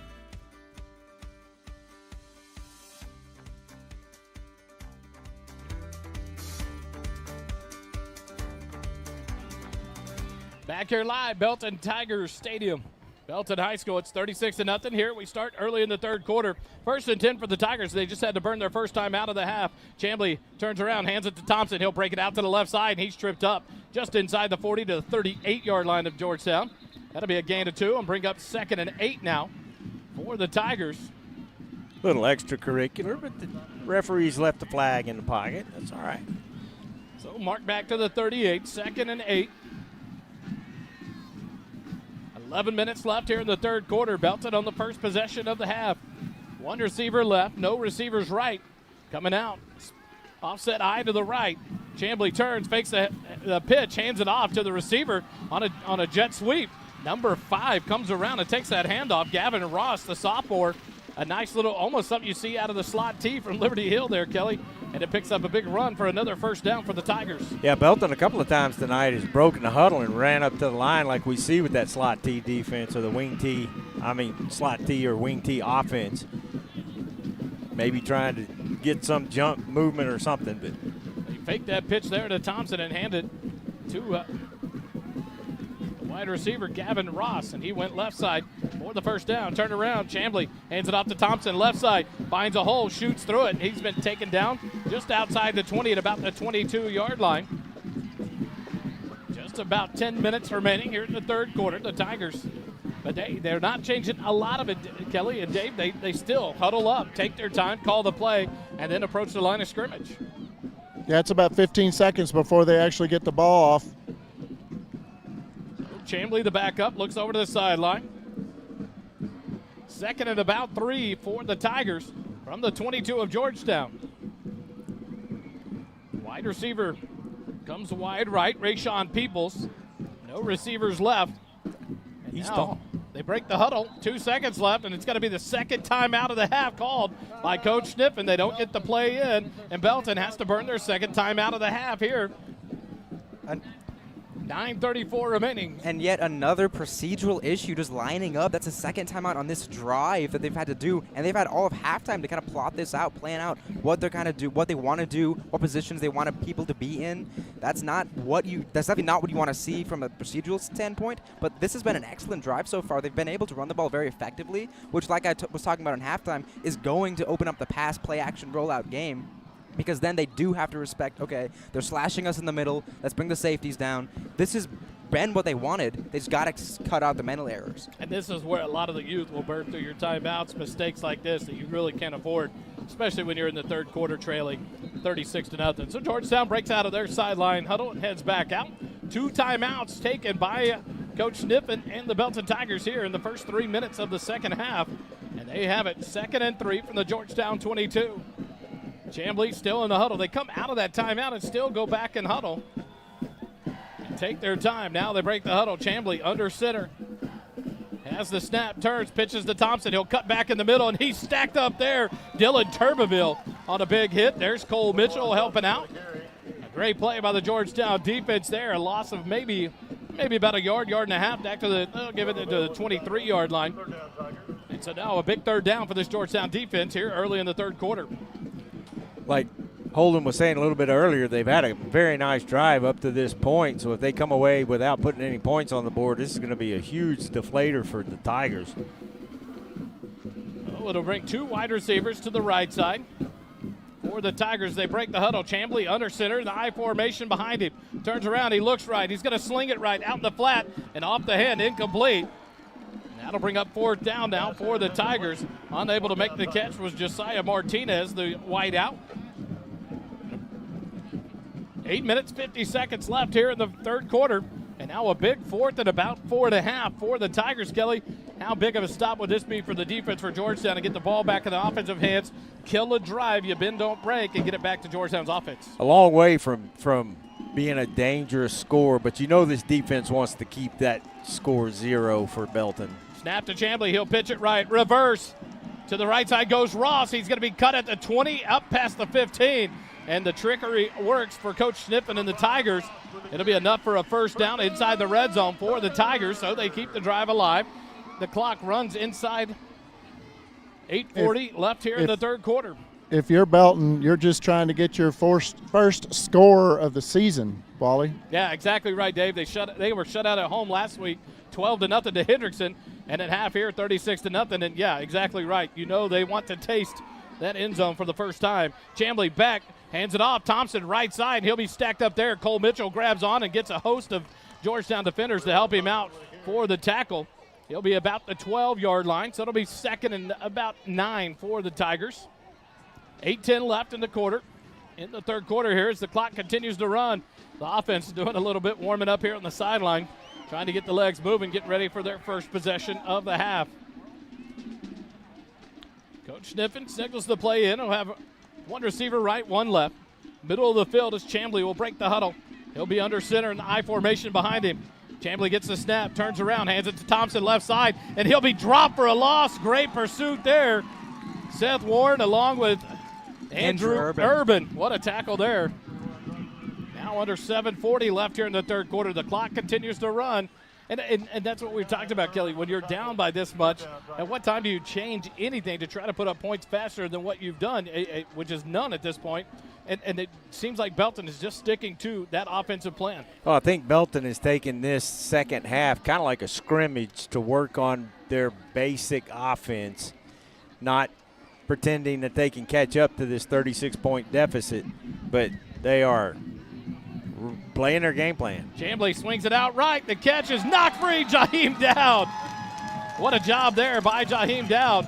The pass was almost complete. He reaches in, slaps it away for the incompletion, and now another big fourth down for the Tigers. It looks like a field goal attempt coming for Coach Sniffen. He got beat, but he made up for it with some speed and got over there and just stripped the ball out. Otherwise, that's 6. And it helped because the pass was a little behind him. And we've talked about this before. This quarterback for Belton has not been able to get into a rhythm because they're running the ball so much. The ball will be spotted about the 23-yard line, a 33-yard field goal attempt by number 20, Cole Angel. The kick is away. The kick is up, and it is good. And for the first time on the season, Belton's put some points on the board. It's 36-3. 6:58 left here to go in the third quarter. Georgetown leads it after this timeout. Georgetown will get their first possession of the second half. Eagle football continues in just a moment.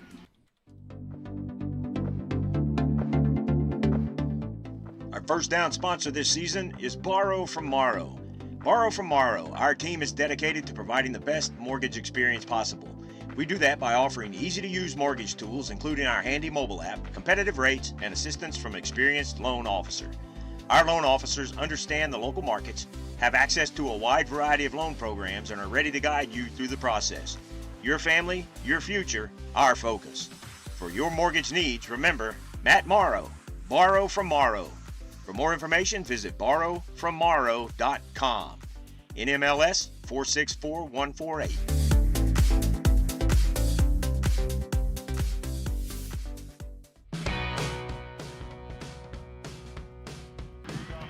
Back here live, Tiger Stadium. Angel getting ready to kick it off for the Tigers. He'll step in, boot it to the far side of the field. Sedgwick will field it at the 28-yard line. He's coming left side, cuts back to the middle, spins out of a tackle. He'll be stacked up, breaks free again, and now he'll be bottled up there just shy of the 35-yard line. And Georgetown will take over. 1st and 10 at their own 34-yard line. And they'll start their first possession with 6:49 left here in the third quarter. This first possession, you expect Georgetown's going to keep running their offense, so you may see some passes, but at some point it'll turn heavy to that run game. So the Eagles will huddle up here on the near sideline, and they'll break the huddle and head out. 1st and 10 from their own 34-yard line. McDougal in the shotgun, middle of the field. Jet Walker to his right side. One receiver right, 2 left. as McDougal will get the shotgun snap back inside the 30. Turns, quick pass out to Xavier Warren in the flat. But underthrown, and Warren drops to a knee and makes the catch up to about the 37-yard line. 6:40 left here in the third quarter. Clock continues to run as Georgetown sets quickly at the line. 2nd and 7. From the far side hash mark, Warren the lone receiver right, 2 receivers left. Walker to the right of McDougal. Fake the pass right. They're going to roll out to the left, into the flat to Jet Walker. 40, 45. He lowers his shoulder over a man past midfield into Tiger territory, down to the 47-yard line. And a great run there after catch for Jet Walker, and a borrow from Morrow first down for your Georgetown Eagles. The corner did a good job of staying in there because he was significantly outsized by Jet Walker, but he did a good job with the open field tackle, didn't let Jet just barrel over him. 1st and 10, near side hash mark, 47 of Belton. 3 receivers right, 1 left. McDougal with Walker directly behind him. Now the tight end to the right side, turn around, hand it to Jet Walker, right side, finds a hole right up the middle, 45, 30. Falls forward with 3 tacklers trying to bring him down all the way to the 25-yard line. A big gain there for Jet Walker, and another borrow from Morrow first down. He's got some quickness, and I like seeing that. And he's patient. He lets his offensive linemen move guys out of the way. Then he hits that hole with some quickness, some speed. Really good running back. A lot of fun to watch. 2 receivers right, 2 left for the Eagles. 1st and 10 at the 25 of the Tigers. Walker offset to the left of McDougal, near side hash mark.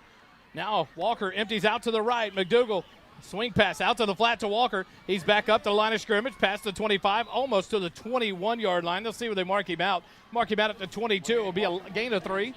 5:19 remaining. The clock continues to run here in the third quarter. 2nd and 7 for your Eagles. And something that I mentioned last game was that Jet Walker had 0 catches, and so far he's had 3 in this game. They've clearly decided he should be a focal point in that passing game. He's such a good player. 3 catches, 19 yards. 1 receiver right, 2 left. Walker to the right of McDougal. Far side hash mark, shotgun formation. Snap back to McDougal. Fake the handoff. Rolls out to the right, being pressured. Dumps it out in the flat. But back to the 25-yard line for a loss of 3. Back to 3rd and 10 now for Georgetown. Mylock with the catch. But McDougal had to get rid of it. He was being pressured by a couple of defensive linemen. And that's inexperience at quarterback. At that point, you probably should just throw it away and save the 3 yards you end up losing, actually, on that completion. But a 3rd down and 10 anyway now, and you're right. But that's all about the youthfulness there. And McDougal, as he settles in here in just his 2nd start of his young career as a sophomore here for Georgetown. 1 receiver right, 2 left, tight end to the right side. There's motion at the front side, and that'll be a defensive penalty as the defensive lineman jumped and drew the offensive line as Brent Hargrove pointing, hey, back him up, give us 5 yards, and now to bring up 3rd and 5, a big penalty there on the Tigers. Wally, I'm seeing a lot more pressure, a lot more showing blitz from Belton. It looks like they're trying to put a little more pressure on this Georgetown offense. And we saw that in the last play by McDougal being chased down as he got rid of it to Mylock. 3rd and 5 from the 20-yard line. McDougal sends Walker in motion to the left flat. McDougal drops back. He's being pressured. The blitz coming. Throws it up. Xavier Ward gets it inside the 10. He's bottled up and driven backwards, but he'll get the forward momentum inside the Graham & Sons Cattle Company red zone. A borrow for Morrow first down. 1st and goal Georgetown with 4:14 left here in the 4:40 left here in the third quarter.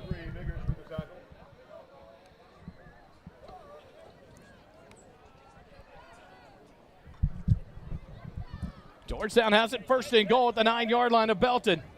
Now a bunch formation back beside McDougal. Man in motion to the left side.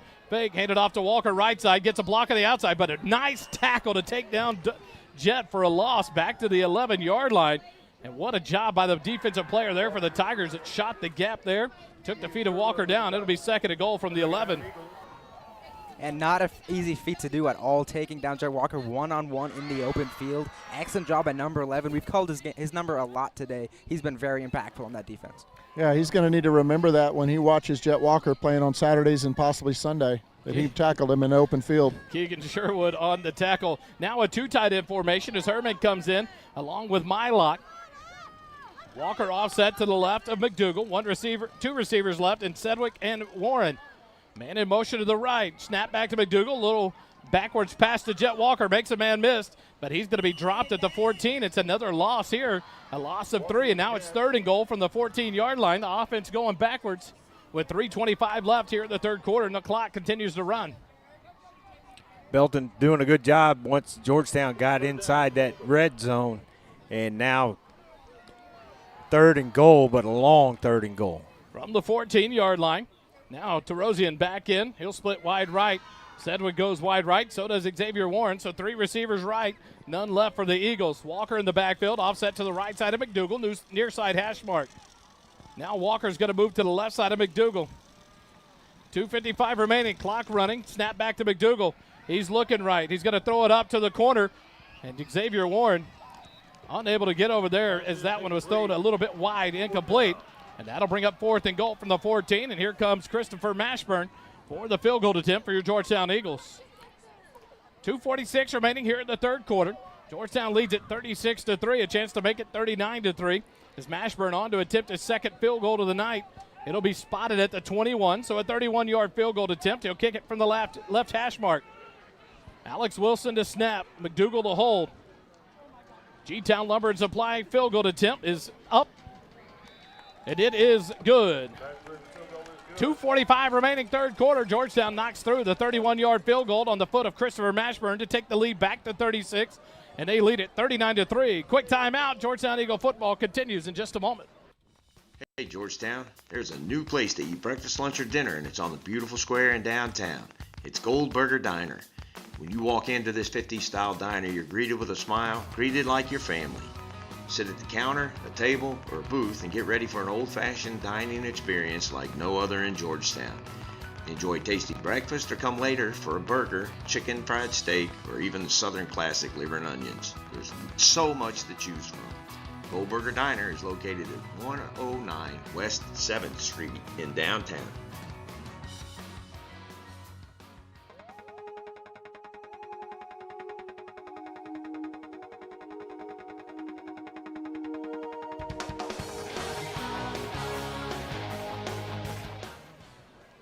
We're back here in the JCT Memorial Broadcast booth. Not the friendly confines of Brookleback in our normal broadcast booth, but we'll take it because we have great sponsors like JMT's to bring you the broadcast booth each and every week. And now, the Syntex shirt and embroidery kickoff. The Eagles lead it by 36, and here comes Christopher Mashburn. He'll kick it a low line driver. Peoples fields it inside the 5, about the 3. Turns it up past the 15, middle of the field. 20 breaks an arm tackle up past the 25 where he's taken down by the Georgetown Eagles, number 24. Caden Hogue on the tackle, the senior linebacker. Nice tackle there by Caden Hogue to bring down Peoples, who had got up ahead of steam on the return. He stopped right at the 26-yard line. 1st and 10 for the Belton Tigers with 2:23 remaining here in the 3rd quarter. After that last scoring drive that Belton had, the only scoring drive that they've had, you know, the defensive coaches were in the ears of those defenders, and we'll see what kind of adjustments they can make now in this 2nd drive. Under center goes Chambly. He'll put a man in motion to the left side, turn around, hand it off. Thompson right side. He's hit and dropped. No, that's not Jace Hester. I think that's A.J. Stevenson on the tackle. A nice hit there by the defensive tackle, A.J. Stevenson.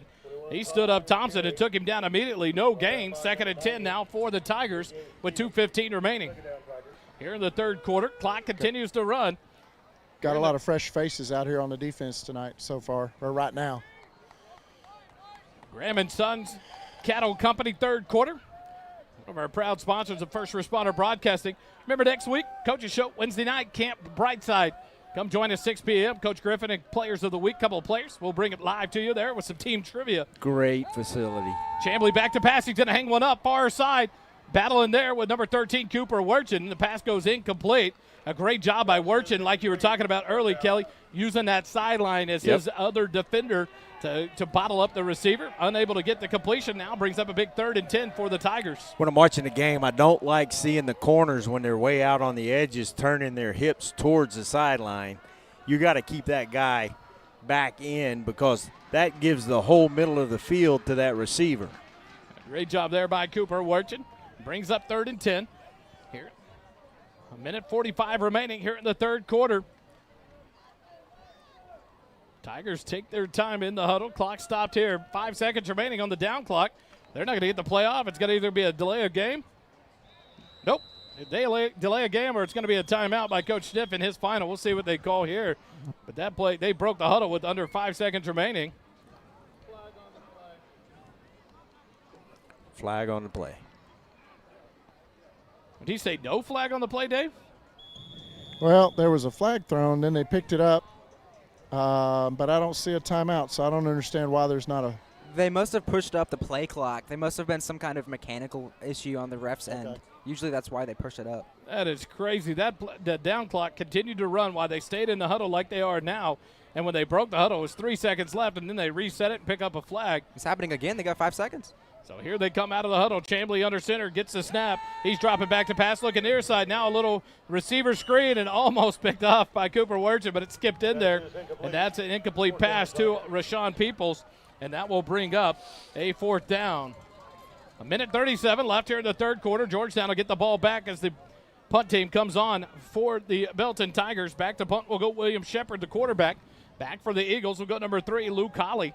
He'll stand about the 45 of Georgetown to field this punt. Snap back to Peoples. He'll get the punt away barely. It's a low-line driver. Bounces at the 45. Holly has it at the 38-yard line. Brings it wide side, but he's taken down. A great tackle made there by number 11. That's our man, Mr. Sherwood. That punt almost got blocked. 1:28 left here in the third quarter. Georgetown takes over their second possession of the half, leading by 36, 39-3. It's 1st and 10 at their own 40-yard line.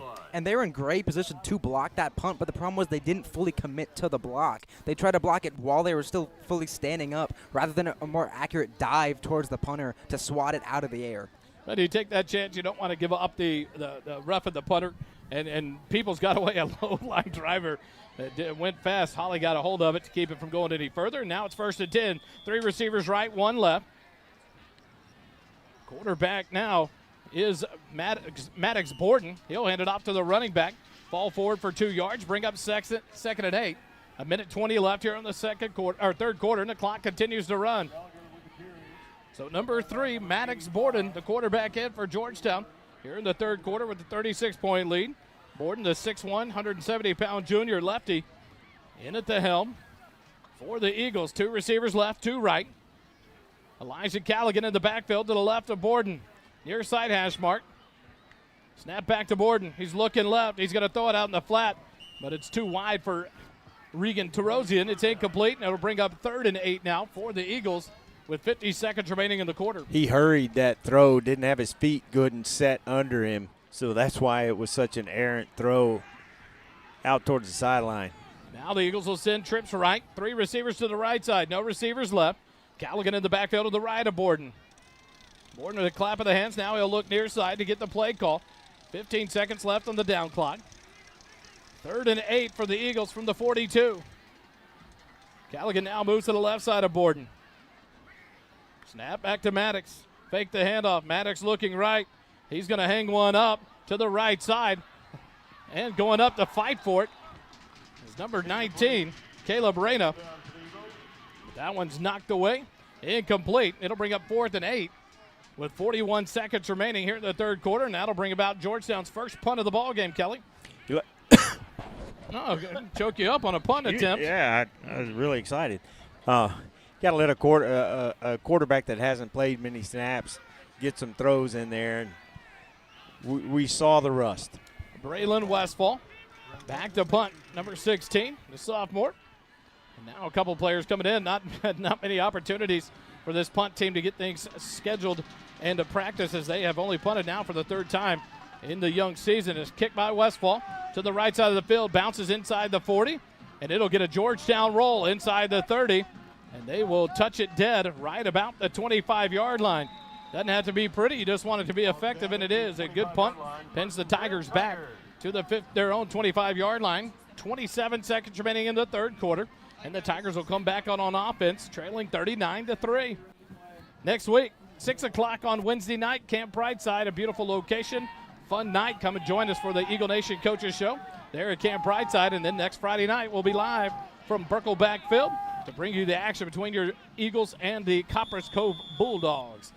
From the air-conditioned confines of the beautiful GISD Athletic Complex. And to Thompson, he comes right side, and he's taken down right at the line of scrimmage. Nice play by number 33. That's Eli Duncan. He's joined by number 22 on that tackle, Jack Gibson. 10 seconds left here in the quarter as the clock continues to run. It should run us out of the third quarter, and we'll have to switch ends of the field. And so the third quarter comes to an end. Georgetown leads it 39-3 over the Belton Tigers. We'll take a timeout. Be back with fourth quarter action. Georgetown Eagle football continues in just a moment.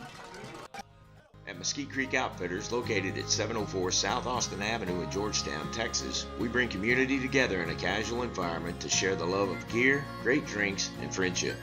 Enjoy our light menu, a beverage, and shop our great selection of men's and women's clothing and gear. Also, check out our website for MCO Grocery Company and have fresh groceries delivered directly to your doorstep.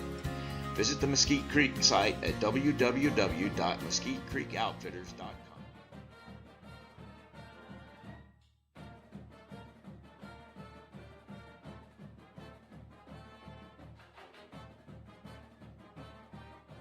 Golden Rule is a proud sponsor of Georgetown Eagle football. Located at 606 South Church Street in Georgetown, the Golden Rule offers an amazing menu and even better atmosphere. The menu includes Cantonese riblets, Texas fried quail, roasted beet salad, sweet chipotle chicken lollipops, golden classics like the elk double smash burger, and so much more. Need a room for a group? The Golden Corral can accommodate up to 60 people in a private room. Give the menu a look at goldenrulegtx.com. The Golden Rule, above all else, goodwill, friendship, and kind regard.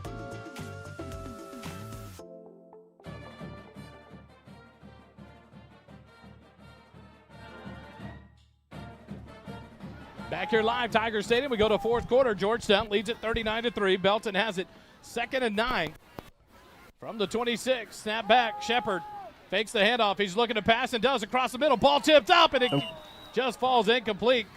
Cole Mitchell tried to get his hands on it. Good play there by Jihad Abdunor. His first read was out here to the left, but he was covered like a blanket, like with a blanket, so he went to his secondary read and made a dangerous throw. Now Jihad comes near side. Jaheim, the far side defensive back. Back in safeties. The safeties for the Eagles. On the far side, number 31, Garrett Tickner. On the near side, number 17, Reagan Riney. And now Jihad and Jaheim will switch. Jaheim comes near side. Shepard under center. He'll drop back. About a 7-step drop. Looks to pass. Pressure on the right side. He'll rush to the right side, or the left side. He was pressured. Runs to the right side and taken down outside the 30. See where they mark him. About the 31-yard line, it looks like.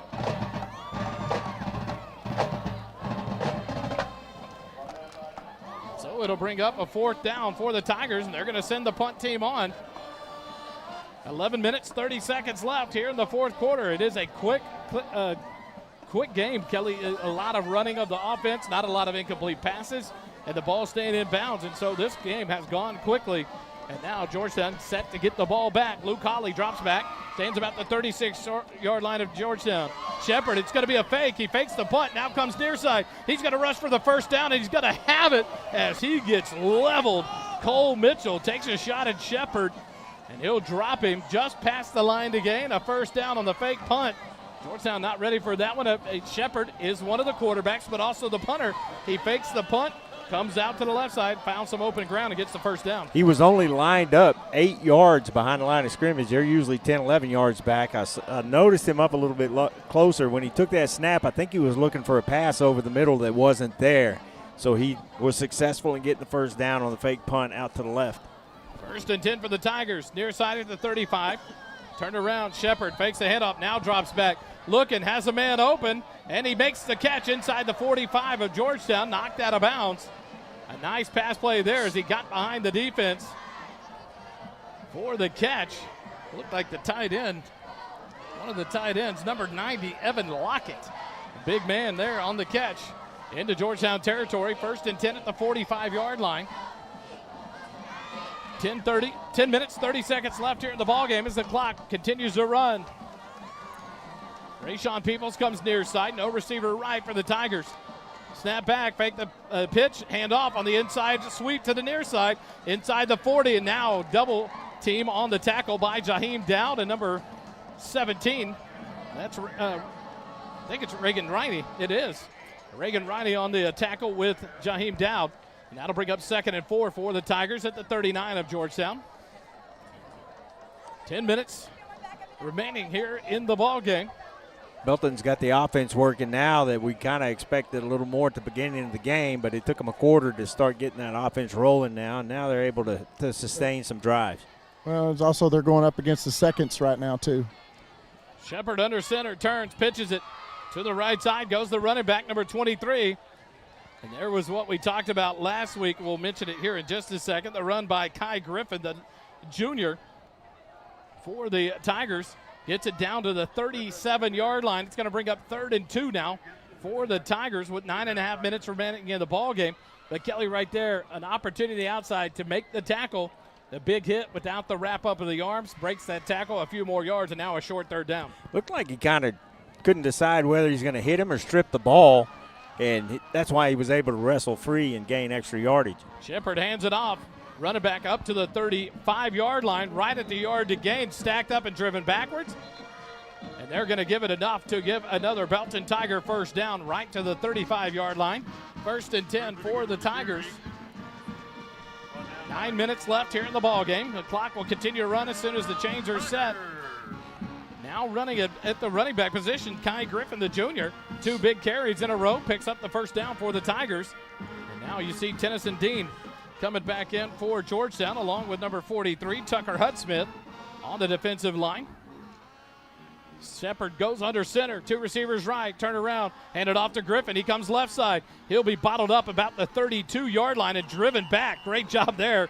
That was Jace Hester on the tackle. Jihad Abdadur helping out on the takedown. But a nice play there on the wrap-up by Jace Hester to stop the running back after a gain of 3. 8.5 minutes remaining in the ball game. Clock continues to run. 2nd and 7 now for the Tigers. Taking their time in the huddle. Rayshawn Peoples, the receiver, comes wide left. Gavin Ross, the sophomore receiver for the Tigers, goes wide right. In the backfield, Griffin joined by the senior fullback Thorns. Shepard under center, fakes the handoff to Thorns, gives it to Griffin, makes a man miss, up past the 30 to about the 26-yard line. And that'll be a yard shy of a first down to bring up a short 3rd and 1 for the Tigers. 7:50 left on the clock as it continues to run. And now they'll blow the whistle here. The referee 21 Thompson the carry. Stops the clock, and that'll allow the Georgetown defender, as his helmet came off. That's number 33 having to come off the field. Eli Duncan, his helmet came off. So the Georgetown defense has to put a player back in, and now clock operator's not watching the referee. and he corrects them, and now we wind the clock. Shepard under center. Takes the snap, a quarterback keeper right past the 25-yard line, down to the 24. Enough for another Belton Tiger first down. Inside Georgetown territory at the 23.5-yard line. 7.5 minutes remaining here in the ball game. They wind the clock and it continues to run. Georgetown leading at 39-3.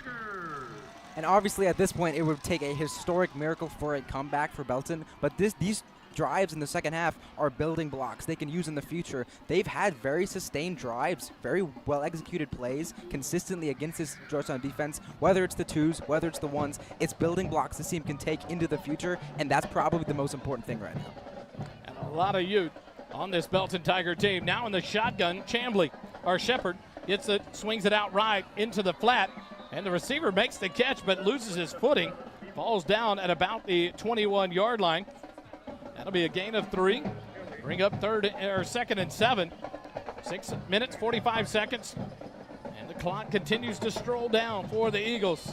Pretty much a wholesale switch out of our defense. And fresh defense in. That's the type of throw that you really see Georgetown use a lot of. It's quick game outside. I'm kind of surprised they didn't go to that earlier with Belton to get the quarterback in more of a rhythm. And now Shepard back in, but the defensive line front, Dave, like you said, the first team defensive line back on. You see Turbeville, Urban, Butch, and Tennyson Dean back on the defensive front for the Eagles. Back under center goes Shepard.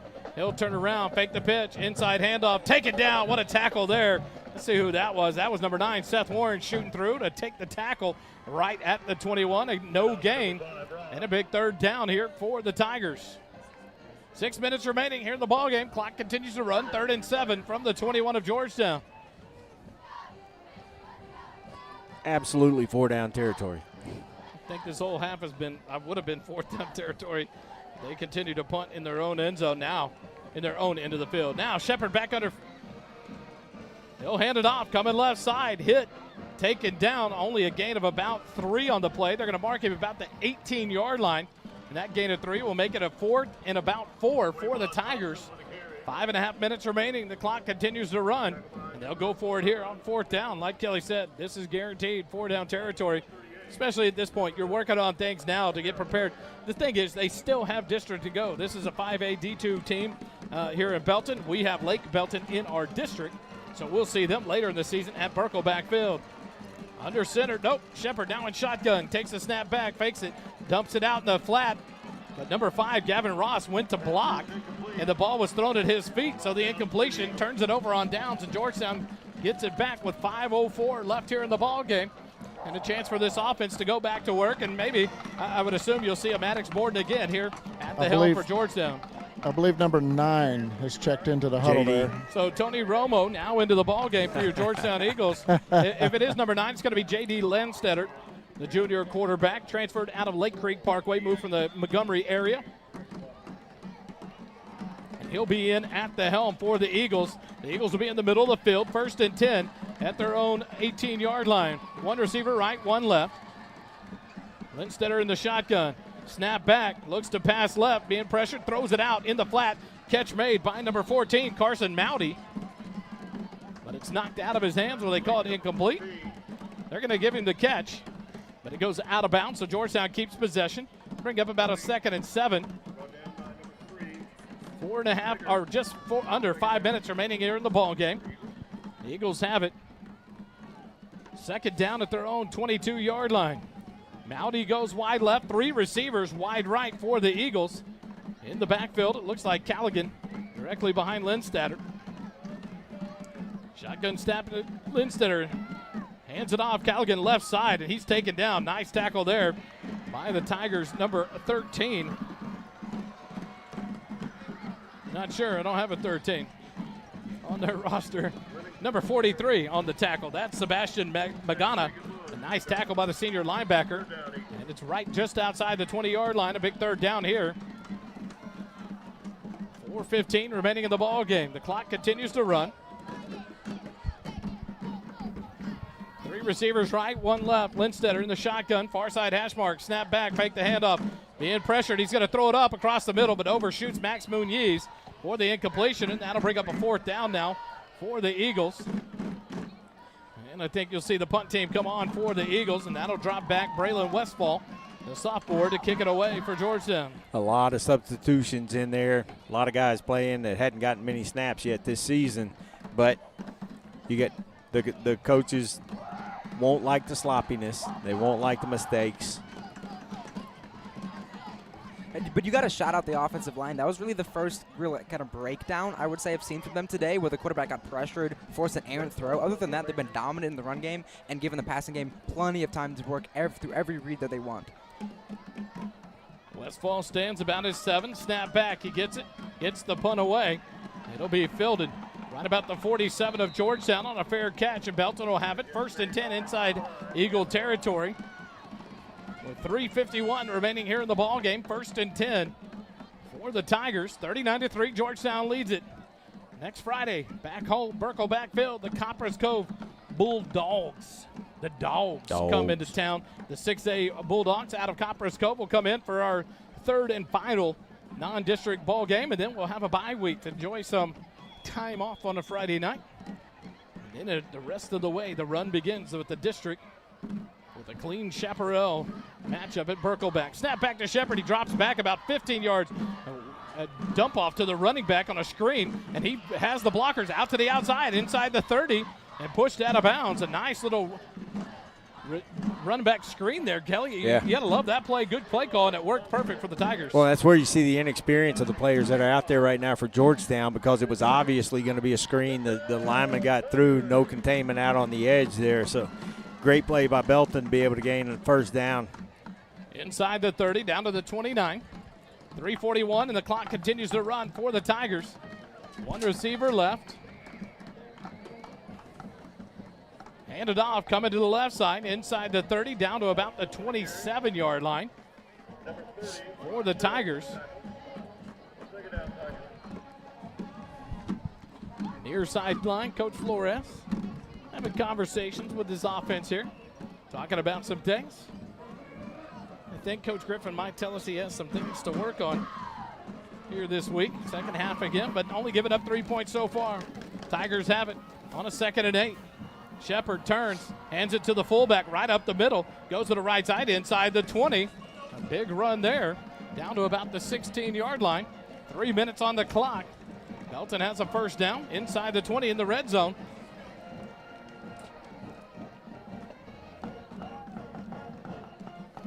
They huddle up. Rayshawn Peoples, the receiver, will come off, and now number 2 comes near side for the Palomares. Ross goes to the far side. Shepard turns around. He'll hand it off to Griffin right up the middle. He's stacked up at the 15, but the pile pushes forward, and he'll get all the way down to the 11-yard line. Nice gain on first down. Will bring up second now for the Tigers. 2:30 left here in the ball game as the clock continues to run.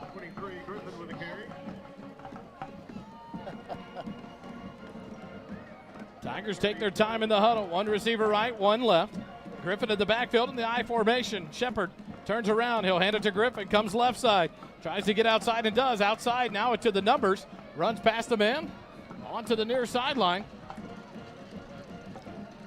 I think he got out of bounds just short of the end zone. From our reduced angle booth, he stopped about the 3-yard line. That's going to bring up a 1st and goal for the Tigers at the 3 of Georgetown. 2:09 left here in the ball game. Makes color commentary difficult when you can't see the game. People are probably glad.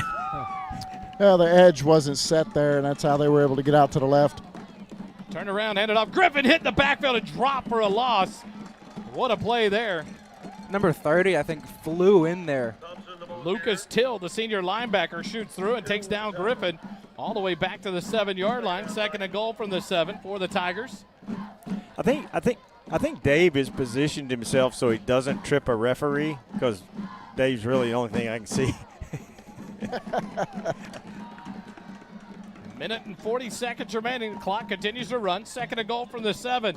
Tigers still in the huddle now. 2 receivers right, none left. Shepard and the Tigers take their time breaking the huddle. Now up under center. And Coach Griffin's going to take a timeout. He is not happy. So a timeout by the Eagles. We'll take it with them. Eagle football continues in just a moment.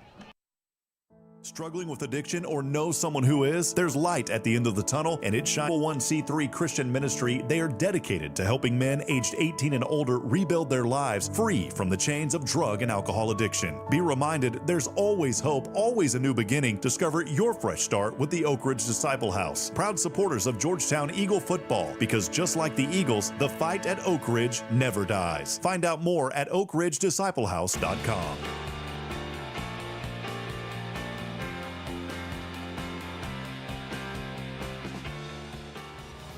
Georgetown, there's a new dining and entertainment spot in town, Camp Brightside. Come and enjoy unbelievable food and drink menu in our rustic dining room or on the huge covered patio. Camp Brightside is not just great food and drink, but unmatched atmosphere that includes outdoor games, a wiffle ball field, and an outdoor stage. Camp Brightside is located at 8701 Rural Route 2338, also known as Williams Drive, near Ronald Reagan Boulevard. Camp Brightside is the site of the Eagle Nation Coaches Show every Wednesday at 6 p.m. For food, fun like none other in Georgetown, visit Camp Brightside and stay a while.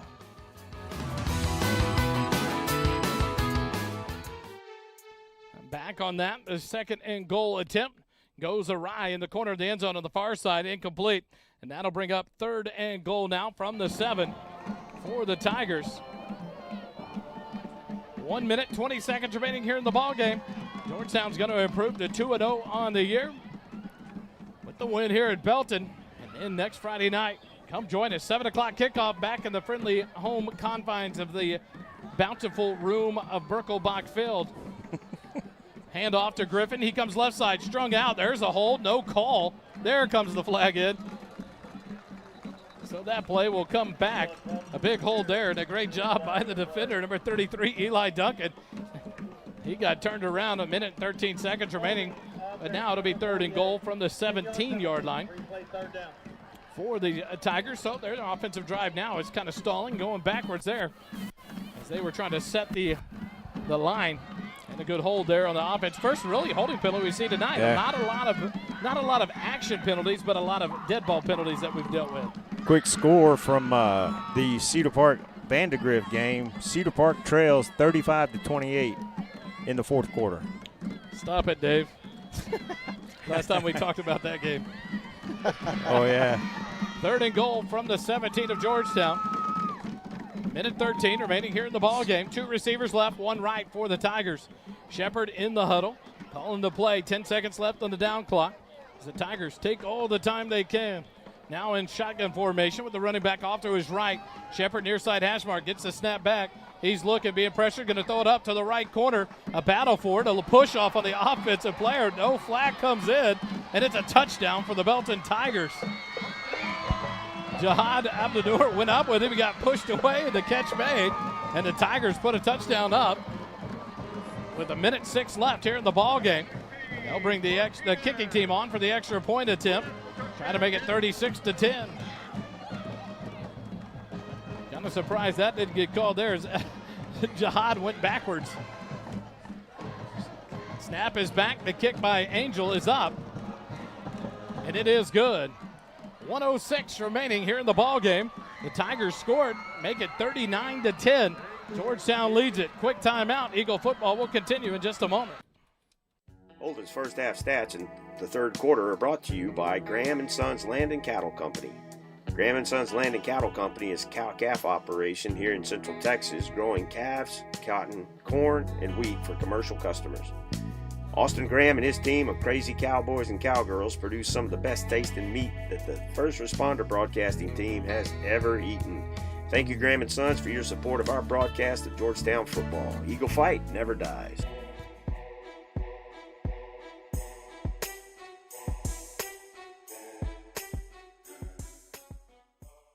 Kickoffs this season are sponsored by Syntex Shirt and Embroidery. At Syntex Shirt and Embroidery, we offer a variety of unique custom clothing and gifts, as well as personalized embroidery for gifts, schools, fundraisers, businesses, and more. Stop in today to browse what we have to offer and to ask about our custom apparel options. Whether you need 1 shirt or 100, there are no minimum order amounts on any custom pieces. Ask about our military discounts as well. Stop by our shop at 1911 North Austin Avenue, Suite 103, and check out our in-stock spirit apparel, or check out our website at www.syntexshirt.com. The official outfitter of your Georgetown Eagles broadcast team with First Responder Broadcasting. The second quarter is brought to you by Aesthetic Dentistry of Georgetown. The mission and purpose of our team is to help provide quality of life with healthy and beautiful smiles. Determine if a highly trained cosmetic dentist is the best option for your smile. We are located at 3622 Williams Drive, Building 2 in Georgetown, Texas. Visit our webpage at www.aestheticdentistrygt.com or call 512-819-9100.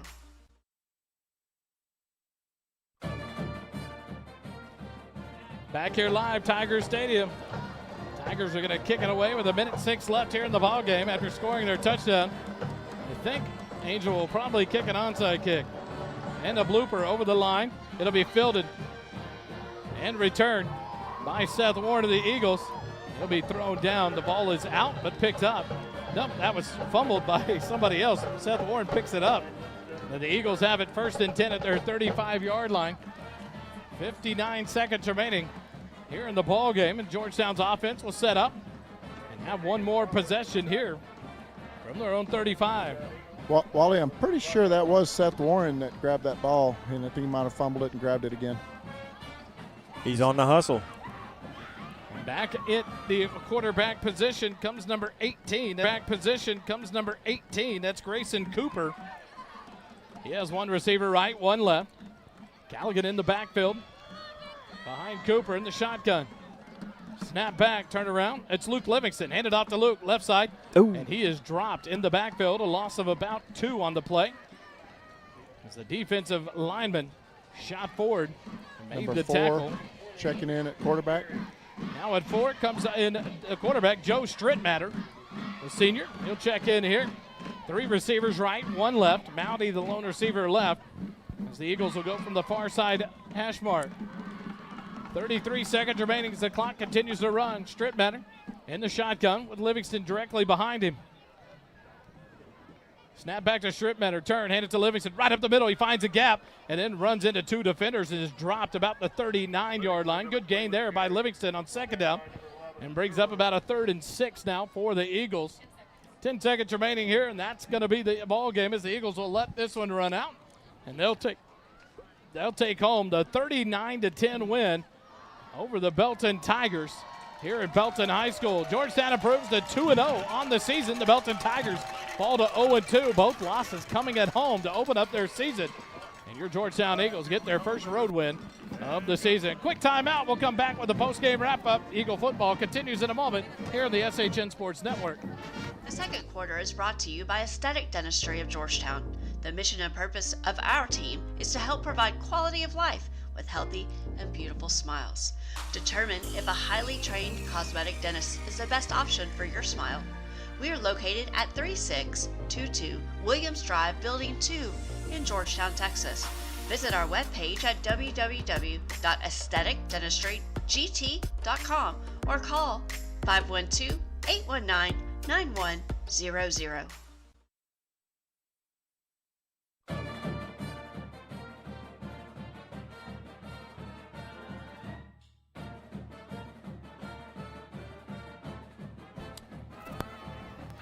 Back live here at Tigers Stadium. The Georgetown Eagles win it 39-10 over the Belton Tigers. Dave with Coach Griffin. Wally here with Coach Griffin. Congratulations, 2-0. Thank you, man. First road trip. Yep. Come out victorious. Tell us your analysis of this game. Man, we had a great first half. You know, I as a coach, you probably saw me a little fired up. I'm still concerned about our level of concentration throughout the entire game. That's something we got to work on. But, man, proud of our kids.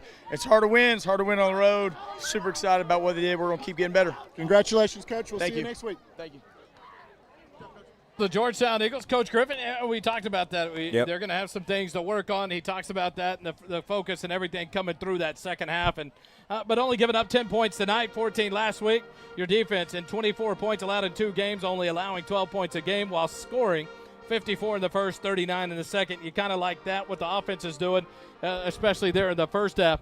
But a key win. It's tough to win, and it's tough to win on the road. And the Eagles did both tonight convincingly here at Belton. At the high school level like this, there's I don't want to call it a drop-off, but a lot less experience with your second and especially your third-team players there. And I think that's part of the reason why you saw some of the lack of concentration that Coach talked about. But it doesn't matter. You may have to be the next man up, so that's why they focus so much on and talk about those issues and why they are issues to begin with, because they may be needed later on in the season. The next time you'll see the SHN Network and Georgetown Eagle Sports, brought to you by First Responder Broadcasting, will be Tuesday night back home at Georgetown High School when the Lady Eagles take on the Cedar Park Lady Timberwolves in volleyball. Georgetown a big win on Tuesday night over Liberty Hill to beat them in 5 sets, a matchup of 2 ranked top 10 teams. And now your Georgetown Eagles having a big win in the same week. And then Wednesday night, Camp Brightside will have the Eagle Nation Coaches Show. Come join us live there.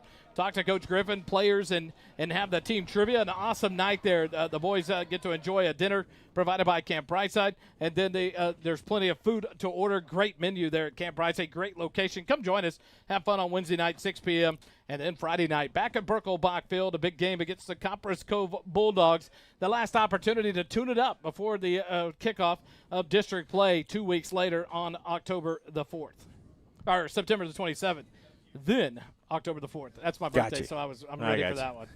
But thoughts today, Holden, your thoughts on some of the numbers that we can look at. Really, it's a lot of first half stats for the Eagles. Yeah, most all their points came in the first half. They had that 1 field goal in the second half to push it to 39, but obviously they didn't really need to push their starting offense out there and continue to be demanding the pace. But you love to see how quickly they came out swinging. You love to see how well McDougal played, especially. A young quarterback, his first true road game, came out swinging 14 of 20, 231 yards, and 4 touchdowns. And again, you have to shout out the receivers. They're making it a lot easier for him, which is the exact right thing you want to do with a young quarterback. And the offensive line, they're a big group of guys, been dominant in the run game. dominant in the pass game, has not really been pressured too much. You have to shout out, though, one play going down this left side of the field. Belton sent a huge blitz, multiple guys unblocked. McDougal stood in the pocket, scrambled back, took a shot, and fired over the middle to a completion to Xavier Warren for a first down. That is a veteran-type quarterback play, and you love to see that, especially from a young guy. And where you got to balance that, Kelly, is where do you tell your sophomore quarterback, get rid of the ball and don't take a shot? Right. Or hold in it and take the shot and get rid of it, and then we have a first down and goal. So you got to weigh those, and that's experience that will come with McDougal as a sophomore. But in 2 weeks, you've got to be impressed with what he's done, given the bright lights of Friday night as a sophomore, coming in as the designated starter and doing a good job.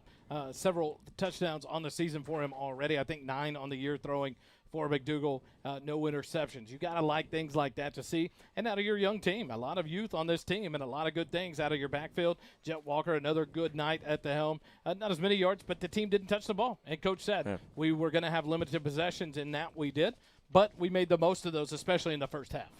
What do those stats look like, Holden? Yeah, so going to the plays, Belton ran 62 as opposed to our 45, and that we still outgained them on the field. We had 45 plays for 347. They had 62 for 243.